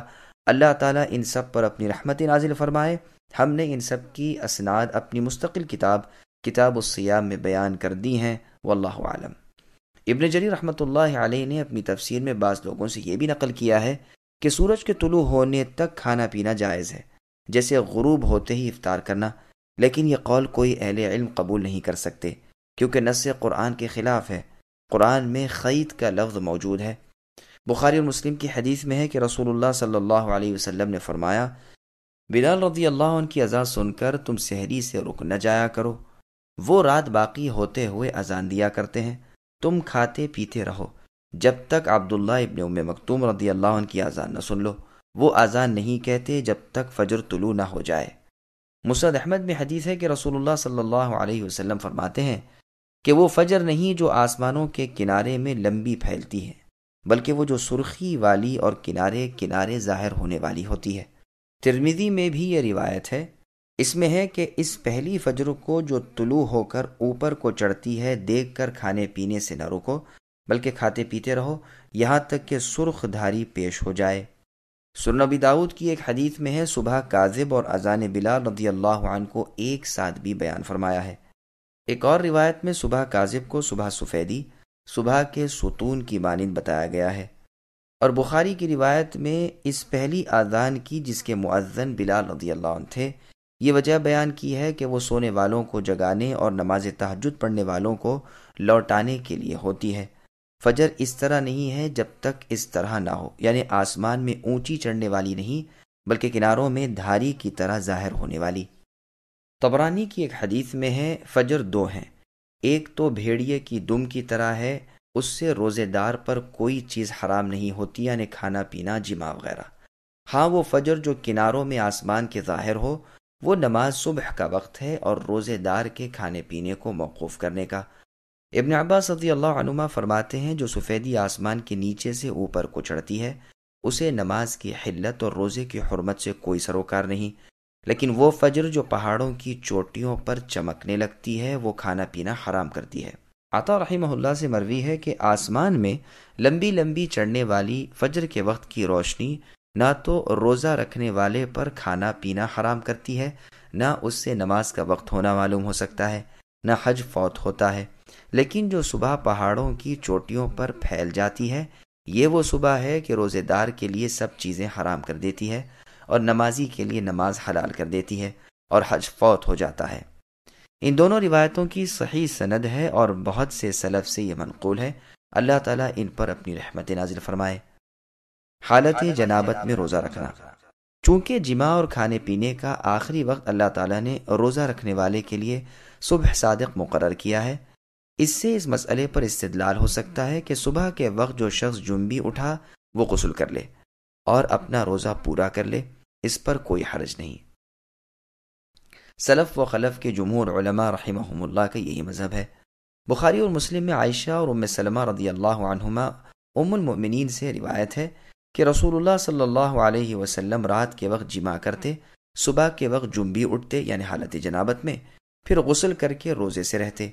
آپ کا یہ جنبی ہونا احتلام کے سبب نہ ہوتا تھا۔ ام سلمہ رضی اللہ عنہ والی روایت میں ہے پھر آپ نہ افطار کرتے تھے نہ قضا کرتے تھے۔ صحیح مسلم میں عائشہ رضی اللہ عنہ سے روایت ہے کہ ایک شخص نے کہا، اے اللہ کے رسول، میں صبح نماز کے وقت آ جانے تک جنبی ہوتا ہوں تو کیا پھر میں روزہ رکھ لوں؟ آپ نے فرمایا یہی بات میرے ساتھ بھی ہوتی ہے اور میں روزہ رکھتا ہوں۔ اس نے کہا اللہ کے رسول ہم تو آپ جیسے نہیں، اللہ تعالیٰ نے آپ کے تو سب اگلے پچھلے گناہ معاف فرما دیے ہیں۔ آپ نے فرمایا اللہ کی قسم مجھے تو امید ہے کہ میں تم سب سے زیادہ اللہ تعالیٰ سے ڈرنے والا اور تم سب سے زیادہ تقوی کی باتوں کو جاننے والا ہوں۔ مسند احمد کی ایک حدیث میں ہے کہ جب صبح کی اذان ہو جائے اور تم میں سے کوئی جنبی یعنی حالت جنابت میں ہو تو وہ اس دن روزہ نہ رکھے۔ اس کی اسناد بہت عمدہ ہے اور یہ حدیث شیخین کی شرط پر ہے جیسے کہ ظاہر ہے۔ یہ حدیث بخاری اور مسلم میں بھی ابو ہریرہ رضی اللہ عنہ سے مروی ہے، وہ فضل بن عباس رضی اللہ عنہ سے روایت کرتے ہیں وہ نبی سے۔ سنن نسائی میں یہ حدیث بروایت ابو ہریرہ رضی اللہ عنہ ہے۔ اسامہ بن زید رضی اللہ عنہ سے فضل بن عباس رضی اللہ عنہ سے روایت کرتے ہیں اور مرفوع بیان نہیں کرتے، اسی لیے بعض علماء کا تو قول ہے کہ اس حدیث میں یہ علت ہے کہ وہ مرفوع نہیں، اور بعض دیگر علماء کے علاوہ ابو ہریرہ رضی اللہ عنہ، تابعین میں سالم، عطا، ہشام بن عروہ اور حسن بصری رحمہم اللہ کا یہی مذہب ہے۔ بعض لوگ کہتے ہیں کہ اگر جنبی ہو کر سو گیا ہو اور صبح صادق ہونے پر آنکھ کھلی تو اس کے روزے میں کوئی نقصان نہیں۔ عائشہ اور ام سلمہ رضی اللہ عنہما والی حدیث کا یہی مطلب ہے، اور اگر اس نے عمدن غسل نہیں کیا اور اسی حالت میں صبح ہو گئی تو اس کا روزہ نہیں ہوگا۔ عروہ، طاؤس اور حسن رحمہم اللہ یہی کہتے ہیں۔ بعض کہتے ہیں کہ اگر رمضان کا فرض روزہ ہو تو پورا تو کر لے لیکن قضا لازم ہے، اور نفلی روزہ ہو تو کوئی حرج نہیں۔ ابراہیم نخعی رحمہ اللہ بھی یہی کہتے ہیں۔ حسن بصری رحمہ اللہ سے بھی ایک روایت یہی ہے۔ بعض کہتے ہیں ابو ہریرہ رضی اللہ عنہ والی حدیث عائشہ رضی اللہ عنہ والی حدیث سے منسوخ ہے، لیکن حقیقت میں تاریخ کا پتہ نہیں جس سے نسخ ثابت ہو سکے۔ ابن حزم رحمہ اللہ فرماتے ہیں اس کی ناسخ یہ آیت قرآنی ہے، لیکن یہ بھی دور کی بات ہے، اس لیے کہ اس آیت کا بعد میں ہونا تاریخ سے ثابت نہیں، بلکہ اس حیثیت سے تو بظاہر یہ حدیث اس آیت کے بعد کی ہے۔ بعض لوگ کہتے ہیں ابو ہریرہ رضی اللہ عنہ والی حدیث میں لا نفی کمال کا ہے، یعنی اس شخص کا روزہ کامل نہیں، کیونکہ عائشہ اور ام سلمہ رضی اللہ عنہ والی حدیث سے جواز صاف طور پر ثابت ہو رہا ہے۔ یہی مسلک ٹھیک بھی ہے، اور دوسرے تمام اقوال سے یہ قول عمدہ ہے، اور یوں کہنے سے دونوں روایتوں میں تطبیق کی صورت بھی نکل آتی ہے، واللہ اعلم۔ روزہ افطار کرنے کا وقت اور وصال سے ممانعت۔ پھر آگے اللہ فرماتے ہیں کہ روزے کو رات تک پورا کرو۔ اس سے ثابت ہوا کہ سورج کے ڈوبتے ہی روزہ افطار کر لینا چاہیے۔ بخاری اور مسلم میں امیر المؤمنین عمر بن الخطاب رضی اللہ عنہ سے مروی ہے کہ رسول اللہ صلی اللہ علیہ وسلم نے فرمایا، جب ادھر سے رات آ جائے اور ادھر سے دن چلا جائے، یعنی سورج کے ڈوب جانے کے بعد جو آسمان کی کیفیت ہوتی ہے کہ ایک طرف سے دن چھٹنے لگتا ہے اور دوسری طرف سے رات کی سیاہی یعنی اندھیرا چھانے لگتا ہے، تو روزہ دار افطار کر لے، تاخیر نہ کرے۔ بخاری اور مسلم میں سہل بن سعد سعدی رضی اللہ عنہ سے روایت ہے کہ رسول اللہ صلی اللہ علیہ وسلم نے فرمایا، جب تک لوگ افطار کرنے میں جلدی کریں گے یعنی سورج کے غروب ہونے کے ساتھ ہی روزہ افطار کر لیں گے، خیر یعنی بھلائی سے رہیں گے۔ مسند احمد کی ایک اور حدیث میں ہے کہ بشیر ابن خصاصیہ رضی اللہ عنہ کی بیوی لیلہ رضی اللہ عنہ فرماتی ہیں کہ میں نے 2 روزوں کو بغیر افطار کیے ملانا چاہا تو میرے خاوند نے مجھے منع کیا اور کہا کہ رسول اللہ صلی اللہ علیہ وسلم نے اس سے منع کیا ہے اور فرمایا ہے کہ یہ کام نصرانیوں کا ہے، تم تو روزہ اس طرح رکھو جس طرح اللہ تعالیٰ کا ارشاد ہے کہ رات کو روزہ افطار کر لیا کرو۔ اور بھی بہت سی حدیثوں میں روزے سے روزے کو ملانے کی ممانعت آئی ہے۔ مسند احمد کی ایک حدیث میں ہے کہ رسول اللہ نے فرمایا، روزے سے روزہ نہ ملاؤ، تو لوگوں نے کہا اللہ کے رسول خود آپ تو ملاتے ہیں۔ آپ نے فرمایا، میں تم جیسا نہیں ہوں، میں رات گزارتا ہوں، میرا رب اللہ مجھے کھلاتے اور پلا دیتے ہیں۔ لیکن لوگ پھر بھی اس سے باز نہ رہے تو آپ نے 2 دن 2 راتوں کا برابر روزہ رکھا۔ پھر چاند نظر آ گیا تو آپ نے فرمایا، اگر چاند نظر نہ آتا تو میں تو یوں ہی روزوں کو ملائے جاتا، گویا رسول اللہ اپنی عاجزی ظاہر کرنا چاہتے ہیں۔ بخاری اور مسلم میں بھی یہ حدیث ہے۔ اور اسی طرح روزے کو بغیر افطار کیے اور رات کو کچھ کھائے بغیر دوسرے روزے سے ملا لینے کی ممانعت میں بخاری اور مسلم میں انس اور ابن عمر رضی اللہ عنہما اور ام المؤمنین عائشہ رضی اللہ عنہا سے بھی مرفوع حدیث مروی ہے۔ پس ثابت ہوا کہ امت کو منع ہے اور رسول اللہ کی ذات اس سے مخصوص تھی، آپ کو اس کی طاقت تھی اور اللہ تعالیٰ کی طرف سے اس پر آپ کی مدد کی جاتی تھی۔ یہ بھی خیال رہے کہ یہ جو آپ نے فرمایا کہ میرے رب مجھے کھلا دیتے اور پلا دیتے ہیں، اس سے مراد حقیقتاً کھانا پینا نہیں، کیونکہ پھر تو روزے سے روزے کا وصال نہ ہوا، بلکہ یہ صرف روحانی طور پر مدد ہے۔ جیسے کہ ایک عرب شاعر کا شعر ہے، لہا احادیث من ذکراک تشغلها عن الشراب وتلہیها عن الزاد، یعنی اسے تیرے ذکر اور تیری باتوں میں وہ دلچسپی ہے کہ کھانے پینے سے ایک قلم بے پرواہ ہو جاتی ہے۔ ہاں اگر کوئی شخص دوسری سحری تک رک رہنا چاہے تو یہ جائز ہے۔ ابو سعید خدری رضی اللہ عنہ والی حدیث میں ہے کہ رسول اللہ نے فرمایا، وصال نہ کرو، جو کرنا ہی چاہے تو سحری تک کر لے۔ لوگوں نے کہا اللہ کے رسول آپ تو وصال کرتے ہیں۔ آپ نے فرمایا، میں تم جیسا نہیں، مجھے تو رات ہی کو کھلانے والا کھلا دیتا ہے اور پلانے والا پلا دیتا ہے۔ یہ روایت بخاری اور مسلم کی ہے۔ ابن جریر میں عبداللہ ابن زبیر رضی اللہ عنہما وغیرہ سلف صالحین سے مروی ہے کہ وہ کئی دن تک پے در پے بغیر کچھ کھائے روزے رکھتے تھے۔ بعض لوگ کہتے ہیں کہ عبادت کے طور پر نہ تھا بلکہ نفس کو مارنے کے لیے ریاضت کے طور پر تھا، واللہ عالم۔ اور یہ بھی ممکن ہے کہ انہوں نے سمجھا ہو کہ رسول اللہ کا اس سے روکنا صرف شفقت اور مہربانی کے طور پر تھا، نہ کہ ناجائز بتانے کے طور پر، جیسے کہ عائشہ رضی اللہ عنہ فرماتی ہیں، آپ نے لوگوں پر رحم کھا کر اس سے منع فرمایا تھا۔ بس ابن زبیر رضی اللہ عنہما اور ان کے صاحبزادے عامر رحمہ اللہ اور ان کی راہ چلنے والے اپنے نفس میں قوت پاتے تھے اور روزے پر روزہ رکھے جاتے تھے۔ یہ بھی مروی ہے کہ جب وہ افطار کرتے تو پہلے گھی اور کڑوا گوند کھاتے تاکہ پہلے پہل غذا پہنچنے سے آتے جل نہ جائیں۔ مروی ہے کہ ابن زبیر رضی اللہ عنہما 7 دن تک برابر روزے سے رہتے، اس اثناء میں دن کو یا رات کو کچھ نہ کھاتے، اور پھر 7ویں دن خوب تندرست، چست و چالاک اور سب سے زیادہ قوی پائے جاتے۔ ابو العالیہ رحمہ اللہ فرماتے ہیں، اللہ تعالیٰ نے دن کا روزہ فرض کر دیا، رہی رات تو جو چاہے کھا لے، جو نہ چاہے نہ کھائے۔ اعتکاف کے چند مسائل۔ پھر فرمان ہوتا ہے کہ اعتکاف کی حالت میں عورتوں سے مباشرت نہ کرو۔ ابن عباس رضی اللہ عنہما کا قول ہے کہ جو شخص مسجد میں اعتکاف بیٹھا ہو، خواہ رمضان میں ہو خواہ دوسرے مہینوں میں، اس پر دن کے وقت اور رات کے وقت اپنی بیوی سے جماع کرنا حرام ہے جب تک کہ اعتکاف پورا نہ ہو جائے۔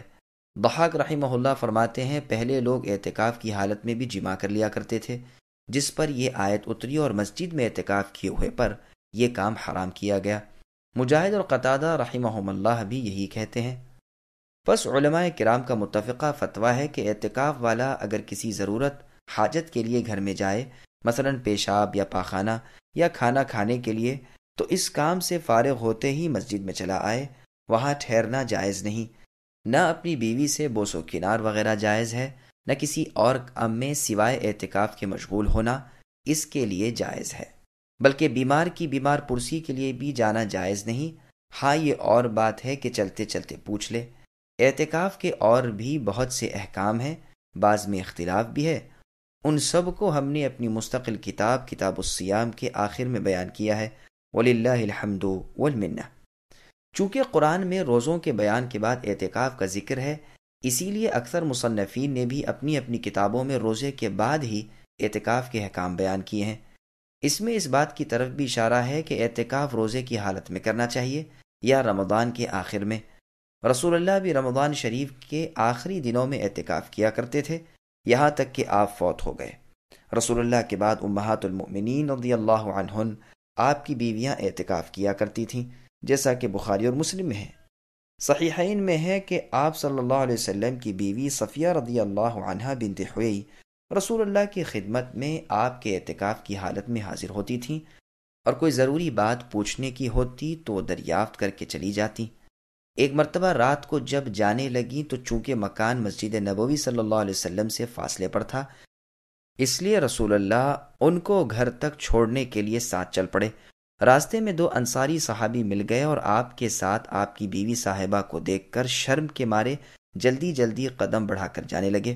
رسول اللہ نے فرمایا ٹھہر جاؤ، سنو یہ میری بیوی صفیہ ہیں۔ وہ دونوں کہنے لگے سبحان اللہ، کیا ہمیں کوئی اور خیال بھی ہو سکتا ہے؟ رسول اللہ نے فرمایا شیطان انسان کی رگ رگ میں خون کی طرح پھرتا رہتا ہے، مجھے خیال ہوا کہ کہیں وہ تمہارے دل میں کوئی بدگمانی نہ پیدا کر دے۔ امام شافعی رحمہ اللہ فرماتے ہیں کہ نبی صلی اللہ علیہ وسلم اس اپنے واقعے سے اپنی امت کو گویا سبق سکھا رہے ہیں کہ وہ تہمت کی جگہوں سے بچتے رہیں، ورنہ ناممکن ہے کہ وہ پاک باز صحابہ رسول اللہ کی نسبت کوئی برا خیال بھی دل میں لائیں، اور یہ بھی ناممکن ہے کہ آپ ان کی نسبت یہ خیال فرمائیں۔ واللہ اعلم۔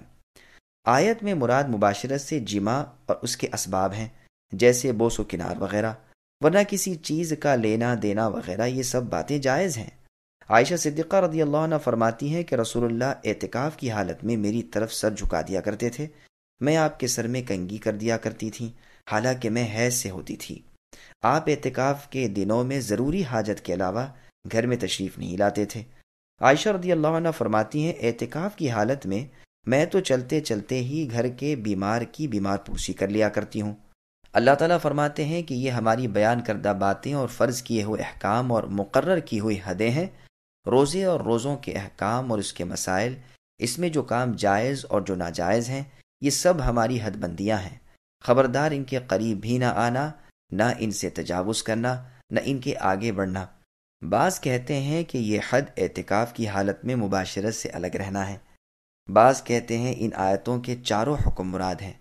پھر آگے اللہ نے فرمایا جس طرح روزے اور اس کے احکام اور اس کے مسائل اور اس کی تفصیل ہم نے بیان کر دی، اسی طرح اور احکام بھی ہم اپنے بندے اور رسول محمد صلی اللہ علیہ وسلم کی معرفت سب کے سب تمام جہان والوں کے لیے بیان کیا کرتے ہیں، تاکہ وہ یہ معلوم کر سکیں کہ ہدایت کیا ہے اور اطاعت کسے کہتے ہیں، اور اسی بنا پر وہ متقی بن جائیں، جیسے اور جگہ ہے هو الذي ينزل على عبده آيات بينات ليخرجكم من الظلمات إلى النور وإن الله بكم لرؤوف رحيم، یعنی وہ اللہ جو اپنے بندے محمد صلی اللہ علیہ وسلم پر روشن آیتیں نازل فرماتے ہیں تاکہ تمہیں اندھیروں سے نکال کر روشنی میں لائیں، اور اللہ تعالیٰ بلا شبہ رحمت اور رأفت نازل کرنے والے ہیں۔ ولا تأكلوا أموالكم بينكم بالباطل وتدلوا بها إلى الحكام لتأكلوا فريقا من أموال الناس بالإثم وأنتم تعلمون اور ایک دوسرے کا مال ناحق نہ کھایا کرو، نہ حاکموں کو رشوت پہنچا کر کسی کا کچھ مال ظلم و ستم سے اپنا لیا کرو، حالانکہ تم جانتے ہو۔ سامعین، اب اس آیت کی تفسیر سماعت کیجیے۔ مال پر ناجائز قبضہ اور رشوت خوری حرام ہے۔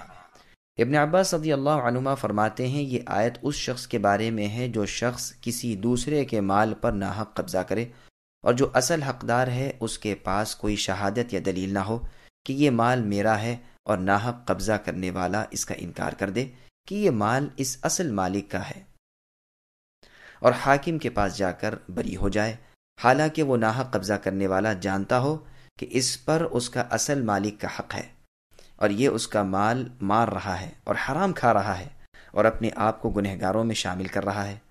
مجاہد، سعید بن جبیر، اکرمہ، حسن، قتادہ، سدی، مقاتل ابن حیان رحمہم اللہ، نیز عبد الرحمن ابن زید ابن اسلم بھی یہی فرماتے ہیں کہ باوجود اس علم کے کہ تو ظالم ہے جھگڑا نہ کر۔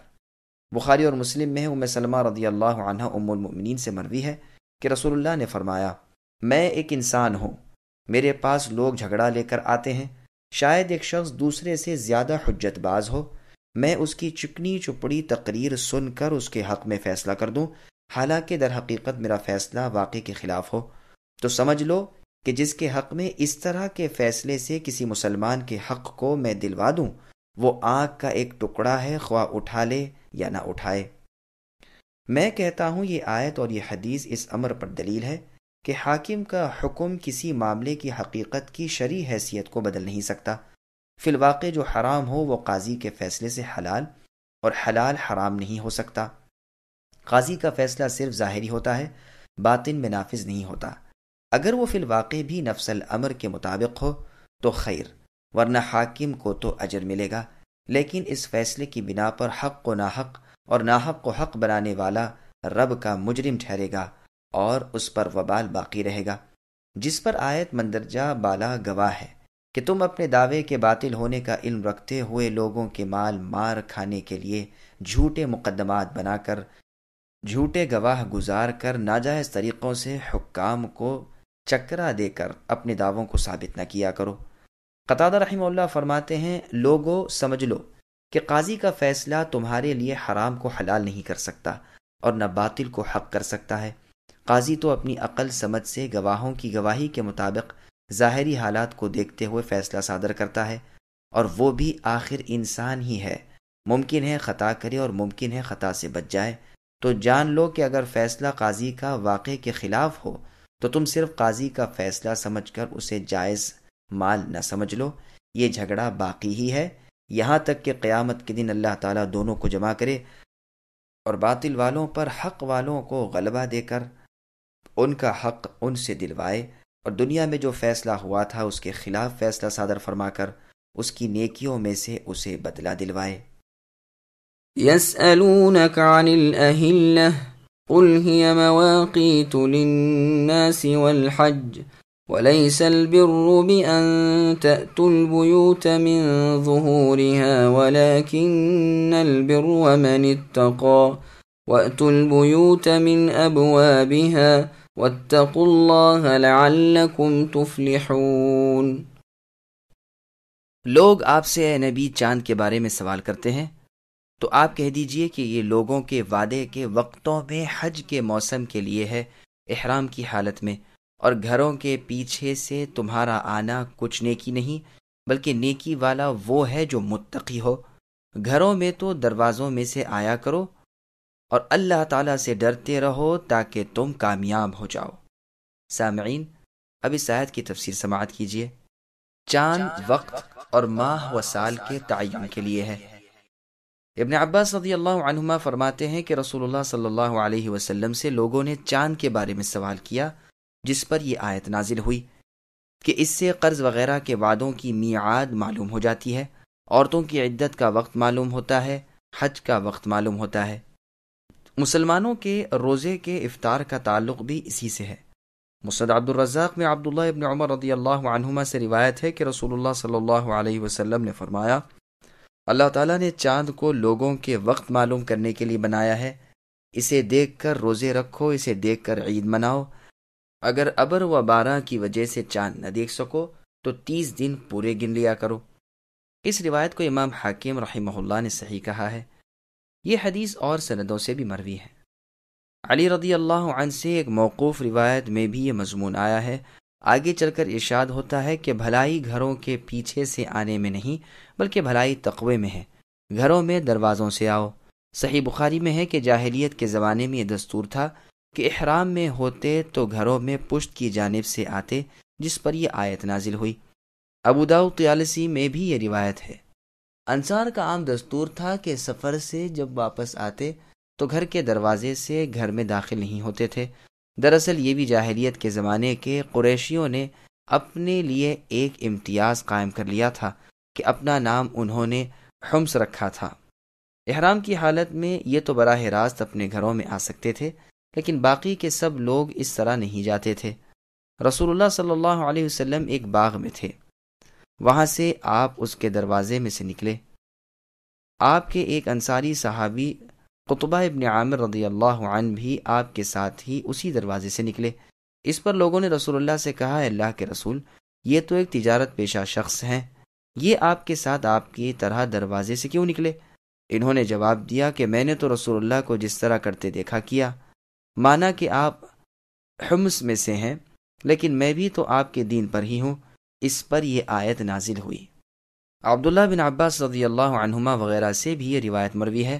حسن بصری رحمہ اللہ فرماتے ہیں کہ جاہلیت کے زمانے میں بہت سی قوموں کا یہ رواج تھا کہ جب وہ سفر کے ارادے سے نکلتے، پھر سفر ادھورا چھوڑ کر اگر کسی وجہ سے واپس چلے آتے تو گھر کے دروازے سے گھر میں نہ آتے بلکہ پیچھے کی طرف سے چڑھ کر آتے، جس سے اس آیت میں روکا گیا۔ محمد بن کعب قرظی رحمہ اللہ فرماتے ہیں اعتکاف کی حالت میں بھی یہی دستور تھا جسے اسلام نے مٹایا۔ عطا رحمہ اللہ فرماتے ہیں اہل مدینہ کا عیدوں میں بھی یہی دستور تھا جو اسلام نے اٹھا دیا۔ پھر فرمایا اللہ کے حکموں کو بجا لانا، اللہ کے منع کیے ہوئے کاموں سے رک جانا، اللہ کا ڈر دل میں رکھنا، یہ چیزیں ہیں جو دراصل اس دن کام آنے والی ہیں جس دن ہر شخص اللہ کے سامنے پیش ہوگا اور پوری جزا اور سزا پائے گا۔ وَقَاتِلُوا فِي سَبِيلِ اللَّهِ الَّذِينَ يُقَاتِلُونَكُمْ وَلَا تَعْتَدُوا إِنَّ اللَّهَ لَا يُحِبُّ الْمُعْتَدِينَ وَاقْتُلُوهُمْ حَيْثُ ثَقِفْتُمُوهُمْ وَأَخْرِجُوهُمْ مِنْ حَيْثُ أَخْرَجُوكُمْ وَالْفِتْنَةُ أَشَدُّ مِنَ الْقَتْلِ وَلَا تُقَاتِلُوهُمْ عِندَ الْمَسْجِدِ الْحَرَامِ حَتَّى يُقَاتِلُوكُمْ فِيهِ فَإِن قَاتَلُوكُمْ فَاقْتُلُوهُمْ كَذَلِكَ جَزَاءُ الْكَافِرِينَ فَإِنِ انْتَهَوْا فَإِنَّ اللَّهَ غَفُورٌ رَحِيمٌ وَقَاتِلُوهُمْ حَتَّى لَا تَكُونَ فِتْنَةٌ وَيَكُونَ الدِّينُ لِلَّهِ فَإِنِ انْتَهَوْا فَلَا عُدْوَانَ إِلَّا عَلَى الظَّالِمِينَ۔ لوگو اللہ کی راہ میں ان سے لڑو جو تم سے لڑتے ہیں، اور زیادتی نہ کرو، اللہ تعالیٰ زیادتی کرنے والوں کو پسند نہیں فرماتے۔ انہیں مارو جہاں بھی پاؤ اور انہیں نکالو جہاں سے انہوں نے تمہیں نکالا۔ سنو فتنہ قتل سے زیادہ سخت ہے۔ مسجد حرام یعنی خانہ کعبہ کے پاس ان سے لڑائی نہ کرو جب تک کہ یہ خود تم سے وہاں نہ لڑیں۔ اگر یہ تم سے لڑیں تو تم بھی انہیں مارو، کافروں کا بدلہ یہی ہے۔ اگر یہ باز آ جائیں تو اللہ تعالیٰ بخشنے والے مہربان ہیں۔ ان سے لڑو جب تک کہ فتنہ نہ مٹ جائے اور اللہ تعالیٰ کا دین غالب نہ آ جائے۔ اگر یہ رک جائیں تو تم بھی رک جاؤ، زیادتی تو صرف ظالموں پر ہی ہے۔ سامعین، اب ان آیتوں کی تفسیر سماعت کیجیے۔ جہاد کا حکم اور متعلقہ مسائل۔ ابو العالیہ رحمہ اللہ فرماتے ہیں کہ مدینہ منورہ میں جہاد کا پہلا حکم یہی نازل ہوا ہے۔ رسول اللہ صلی اللہ علیہ وسلم اس آیت کے حکم کی روح سے صرف ان لوگوں سے ہی لڑتے تھے جو آپ سے لڑیں، اور جو آپ سے نہ لڑیں خود آپ ان سے لڑائی نہیں کرتے تھے، یہاں تک کہ سورہ براءت یعنی سورہ توبہ نازل ہوئی۔ بلکہ عبد الرحمن ابن زید ابن اسلم رحمۃ اللہ علیہ تو یہاں تک فرماتے ہیں کہ یہ آیت منسوخ ہے، اور ناسخ آیت یہ ہے فَاقْتُلُوا الْمُشْرِكِينَ حَيْثُ وَجَدتُّمُوهُمْ، یعنی جہاں کہیں مشرکین کو اے مسلمانوں تم پاؤ انہیں قتل کرو۔ لیکن اس میں اختلاف ہے، اس لیے کہ یہ تو صرف مسلمانوں کو رغبت دلانا اور انہیں آمادہ کرنا ہے کہ اپنے ان دشمنوں سے کیوں جہاد نہیں کرتے جو تمہارے اور تمہارے دین کے کھلے دشمن ہیں، جیسے وہ تم سے لڑتے ہیں تم بھی ان سے لڑو۔ جیسے اور جگہ فرمایا وَقَاتِلُوا الْمُشْرِكِينَ كَافَّةً كَمَا يُقَاتِلُونَكُمْ كَافَّةً، یعنی اے مسلمانوں تم مل جل کر مشرکوں سے جہاد کرو جس طرح وہ تم سے تمام کے تمام مل کر لڑائی کرتے ہیں۔ چنانچہ اس آیت میں بھی فرمایا انہیں قتل کرو جہاں پاؤ اور انہیں وہاں سے نکالو جہاں سے انہوں نے تمہیں نکالا ہے۔ مطلب یہ ہے کہ جس طرح ان کا ارادہ تمہارے قتل کا اور تمہیں جلا وطن کرنے کا ہے، تمہارا بھی اس کے بدلے میں یہی ارادہ ہونا چاہیے۔ جہاد میں مسئلے کی ممانعت۔ پھر آگے اللہ فرماتے ہیں تجاوز کرنے والوں کو اللہ تعالیٰ پسند نہیں کرتے، یعنی اللہ تعالیٰ کی نافرمانی نہ کرو، اپنے دشمن کو مار چکنے کے بعد ان کے ناک کان وغیرہ نہ کاٹو، خیانت اور چوری نہ کرو، عورتوں اور بچوں کو قتل نہ کرو، ان بوڑھے کمزور اور ناتوا لوگوں کو بھی نہ مارو جو نہ لڑنے کے قابل ہیں نہ لڑائی میں دخل دیتے ہیں، درویشوں اور تارک الدنیا لوگوں کو بھی قتل نہ کرو، بلکہ بلا مصلحت جنگی نہ درخت کاٹو نہ حیوانوں کو ضائع کرو۔ ابن عباس رضی اللہ عنہما نیز عمر بن عبدالعزیز، مقاتل بن حیان رحمۃ اللہ علیہما وغیرہ نے اس آیت کی تفسیر میں یہی فرمایا ہے۔ صحیح مسلم میں ہے رسول اللہ صلی اللہ علیہ وسلم مجاہدین کو فرمان دیا کرتے تھے کہ اللہ کی راہ میں جہاد کرو، خیانت نہ کرو، بد عہدی سے بچو، ناک کان وغیرہ اعضاء نہ کاٹو یعنی اپنے دشمن کے جب انہیں مار چکو، بچوں اور زاہد لوگوں کو بھی جو عبادت خانوں میں پڑے رہتے ہیں قتل نہ کرو۔ بخاری اور مسلم میں ہے کہ ایک مرتبہ ایک غزوے میں ایک عورت قتل کی ہوئی پائی گئی، یعنی کفار و مشرکین کی۔ رسول اللہ نے اسے بہت برا مانا اور عورتوں اور بچوں کو قتل کرنے سے منع کر دیا۔ مطلب یہ ہے کہ جب یہ کمزور قوم غالب آ گئی تو انہوں نے ظلم و زیادتی شروع کر دی، فرمان باری تعالیٰ کا کوئی لحاظ نہ کیا، اس باعث پروردگار عالم ان پر ناراض ہو گئے۔ اس بارے میں احادیث اور آثار بکثرت ہیں جن سے صاف ظاہر ہوتا ہے کہ ظلم و زیادتی اللہ کو ناپسند ہے اور ایسے لوگوں سے اللہ ناخوش رہتے ہیں۔ چونکہ جہاد کے احکام میں بظاہر قتل و خون ہوتا ہے، اس لیے یہ بھی فرما دیا کہ اگر قتل و خون ہے تو ادھر اللہ کے ساتھ کفر و شرک ہے، اور اس مالک کی راہ سے اس کی مخلوق کو روکنا ہے، اور یہ فتنہ قتل سے بہت زیادہ سخت ہے۔ ابو مالک رحمہ اللہ فرماتے ہیں تمہاری یہ خطا کاریاں اور بدکاریاں قتل سے زیادہ نقصان دہ ہیں۔ حرم میں قتال کی ممانعت یعنی خانہ کعبہ اور مدینے میں۔ پھر آگے اللہ کا فرمان ہے کہ بیت اللہ یعنی خانہ کعبہ میں ان سے لڑائی نہ کرو، جیسے بخاری اور مسلم میں ہے رسول اللہ صلی اللہ علیہ وسلم فرماتے ہیں یہ شہر حرمت والا ہے، اور مراد آپ کی مکہ تھی۔ آسمان و زمین کی پیدائش کے زمانے سے لے کر قیامت تک باحرمت ہی ہے، صرف تھوڑے سے وقت کے لیے اللہ تعالیٰ نے میرے لیے اسے حلال کر دیا تھا، لیکن وہ آج اس وقت بھی حرمت والا ہے اور قیامت تک اس کا احترام اور بزرگی باقی رہے گی۔ اس کے درخت نہ کاٹے جائیں، اس کے کانٹے نہ کھیڑے جائیں۔ اگر کوئی شخص اس میں لڑائی کو جائز کہے اور میری جنگ کو دلیل میں لائے تو تم کہہ دینا کہ اللہ تعالیٰ نے صرف اپنے رسول صلی اللہ علیہ وسلم کے لیے اجازت دی تھی، لیکن تمہیں اس کی کوئی اجازت نہیں۔ مراد رسول اللہ کے اس فرمان سے فتح مکہ کا دن ہے، جس دن آپ نے مکہ والوں سے جہاد کیا تھا اور مکے کو فتح کیا تھا۔ چند مشرکین مارے بھی گئے تھے۔ گو بعض علماء کرام یہ بھی فرماتے ہیں کہ مکہ صلح سے فتح ہوا تھا۔ رسول اللہ نے صاف ارشاد فرما دیا کہ جو شخص اپنا دروازہ بند کر لے وہ امن میں ہے، اور جو مسجد میں چلا جائے امن میں ہے، اور جو ابو سفیان کے گھر میں چلا جائے وہ بھی امن میں ہے۔ پھر آگے اللہ نے فرمایا کہ ہاں اگر وہ تم سے اے مسلمانوں یہاں یعنی خانہ کعبہ میں مسجد الحرام میں لڑائی شروع کر دیں تو تمہیں اجازت ہے کہ تم بھی ان سے یہیں لڑو تاکہ ظلم دفع ہو سکے۔ چنانچہ رسول اللہ نے حدیبیہ والے دن اپنے اصحاب سے لڑائی کی بیعت لی، جبکہ قریشیوں نے اور ان کے ساتھیوں نے ملا کر یورش کی تھی، اور آپ نے درخت تلے اپنے اصحاب سے بیعت لی۔ پھر اللہ تعالیٰ نے اس لڑائی کو دفع کر دیا۔ چنانچہ اس نعمت کا بیان اس آیت وَهُوَ الَّذِي كَفَّ أَيْدِيَهُمْ عَنْكُمْ میں ہے۔ پھر ارشاد ہوتا ہے کہ اگر یہ کفار حرم میں لڑائی بند کر دیں اور اس سے باز آ جائیں اور اسلام کی طرف جھکیں تو اللہ تعالیٰ ان کے گناہ معاف فرما دیں گے، گو کہ انہوں نے مسلمانوں کو حرم میں قتل کیا ہو، لیکن پھر بھی وہ باری تعالیٰ ایسے بڑے گناہ کو بھی معاف فرما دیں گے۔ پھر حکم ہوتا ہے کہ ان مشرکین سے جہاد جاری رکھو تاکہ یہ شرک کا فتنہ مٹ جائے اور اللہ تعالیٰ کا دین دوسرے تمام ادیان پر غالب اور بلند ہو جائے۔ جیسے بخاری اور مسلم میں ابو موسیٰ الاشعری رضی اللہ عنہ سے روایت ہے کہ رسول اللہ صلی اللہ علیہ وسلم سے پوچھا گیا کہ ایک شخص اپنی بہادری جتانے کے لیے لڑتا ہے، ایک شخص قومی حمیت کی بنا پر لڑتا ہے، ایک شخص ریاکاری یعنی دکھلاوے کے طور پر لڑتا ہے، تو بتائیے کہ ان میں کون شخص اللہ کی راہ میں جہاد کرنے والا ہے؟ رسول اللہ نے فرمایا، اللہ تعالیٰ کی راہ میں جہاد کرنے والا وہی ہے جو اس لیے لڑے کہ اللہ تعالیٰ کی بات بلند ہو، اللہ کے دین کا بول بالا ہو۔ بخاری اور مسلم کی ایک اور حدیث میں ہے، مجھے حکم کیا گیا ہے کہ میں لوگوں سے جہاد کرتا رہوں یہاں تک کہ وہ لا الہ الا اللہ کہیں۔ جب وہ اسے کہہ لیں تو مجھ سے اپنے خون اور مال بچا لیں گے، مگر اسلامی احکام میں اور ان کا باطنی حساب اللہ تعالیٰ کے ذمہ ہے۔ پھر فرمایا، اگر یہ کفار شرک و کفر سے اور تمہیں قتل کرنے سے باز آ جائیں تو تم بھی ان سے رک جاؤ، اس کے بعد جو قتال کرے گا وہ ظالم ہوگا، اور ظالموں کو ظلم کا بدلہ دینا ضروری ہے۔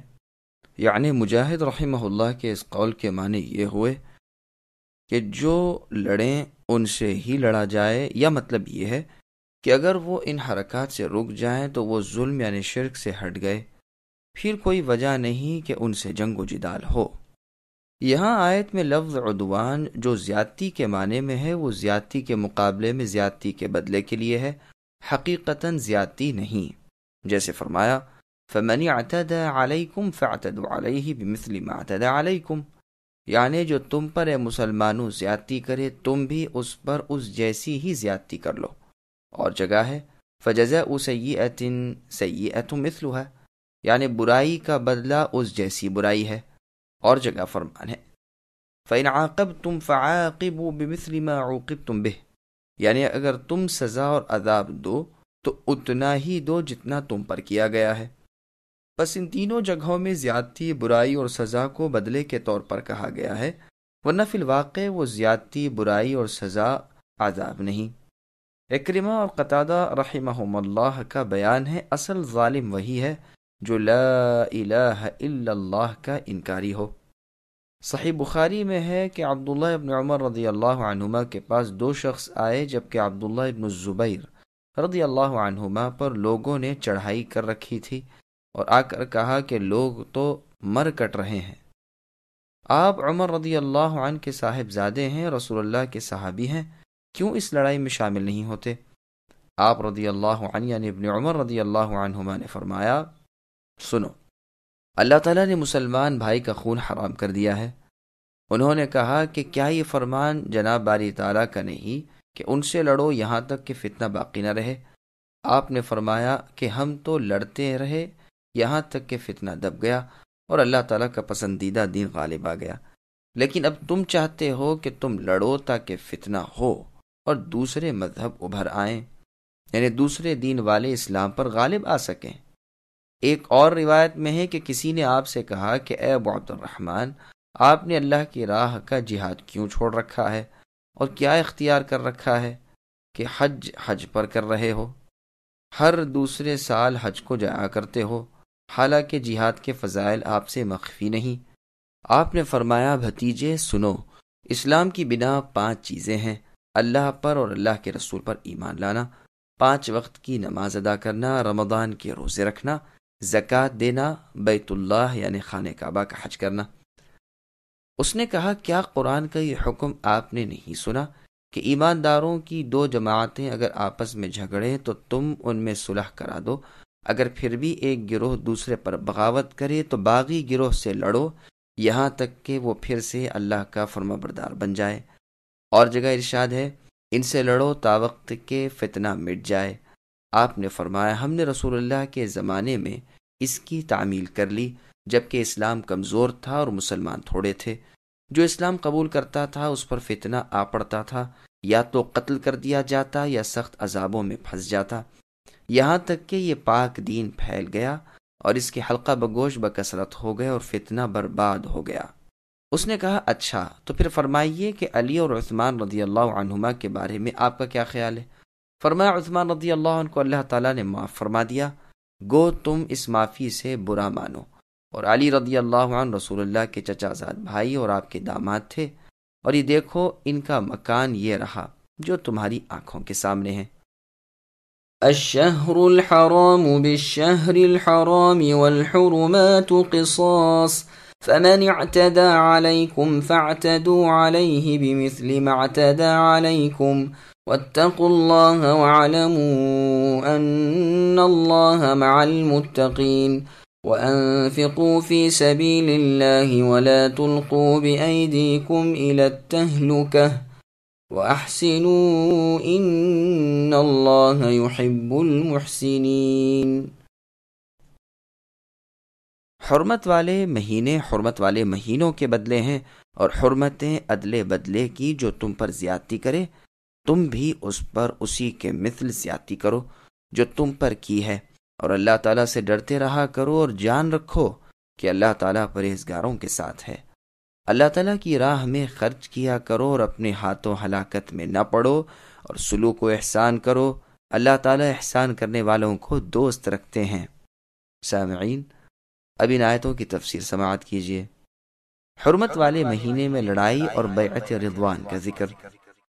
ذوالقعدہ 6 ہجری میں رسول اللہ صلی اللہ علیہ وسلم عمرے کے لیے اپنے صحابہ کرام رضی اللہ عنہم سمیت مکے کی طرف چل پڑے، لیکن مشرکین نے آپ کو حدیبیہ والے میدان میں روک لیا۔ بالآخر اس بات پر صلح ہوئی کہ آئندہ سال آپ عمرہ کریں اور اس سال واپس تشریف لے جائیں۔ چونکہ ذوالقعدہ کا مہینہ بھی حرمت والا مہینہ ہے، اس لیے یہ آیت نازل ہوئی۔ مسند احمد میں حدیث ہے کہ رسول اللہ صلی اللہ علیہ وسلم حرمت والے مہینوں میں جنگ نہیں کرتے تھے۔ ہاں، اگر کوئی آپ پر چڑھائی کرے تو اور بات ہے، بلکہ جنگ کرتے ہوئے اگر حرمت والے مہینے آ جاتے تو آپ لڑائی موقوف کر دیتے۔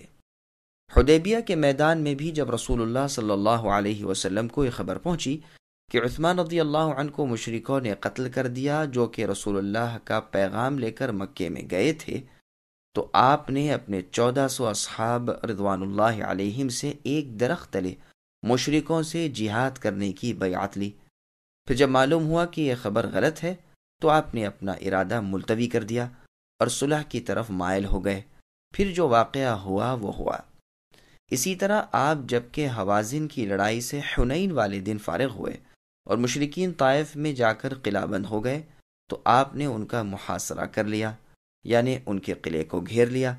40 دن تک یہ محاصرہ رہا۔ بالآخر کچھ صحابہ کی شہادت کے بعد یہ محاصرہ اٹھا کر آپ مکے کی طرف لوٹ گئے، اور جعرانہ سے آپ نے عمرے کا احرام باندھا۔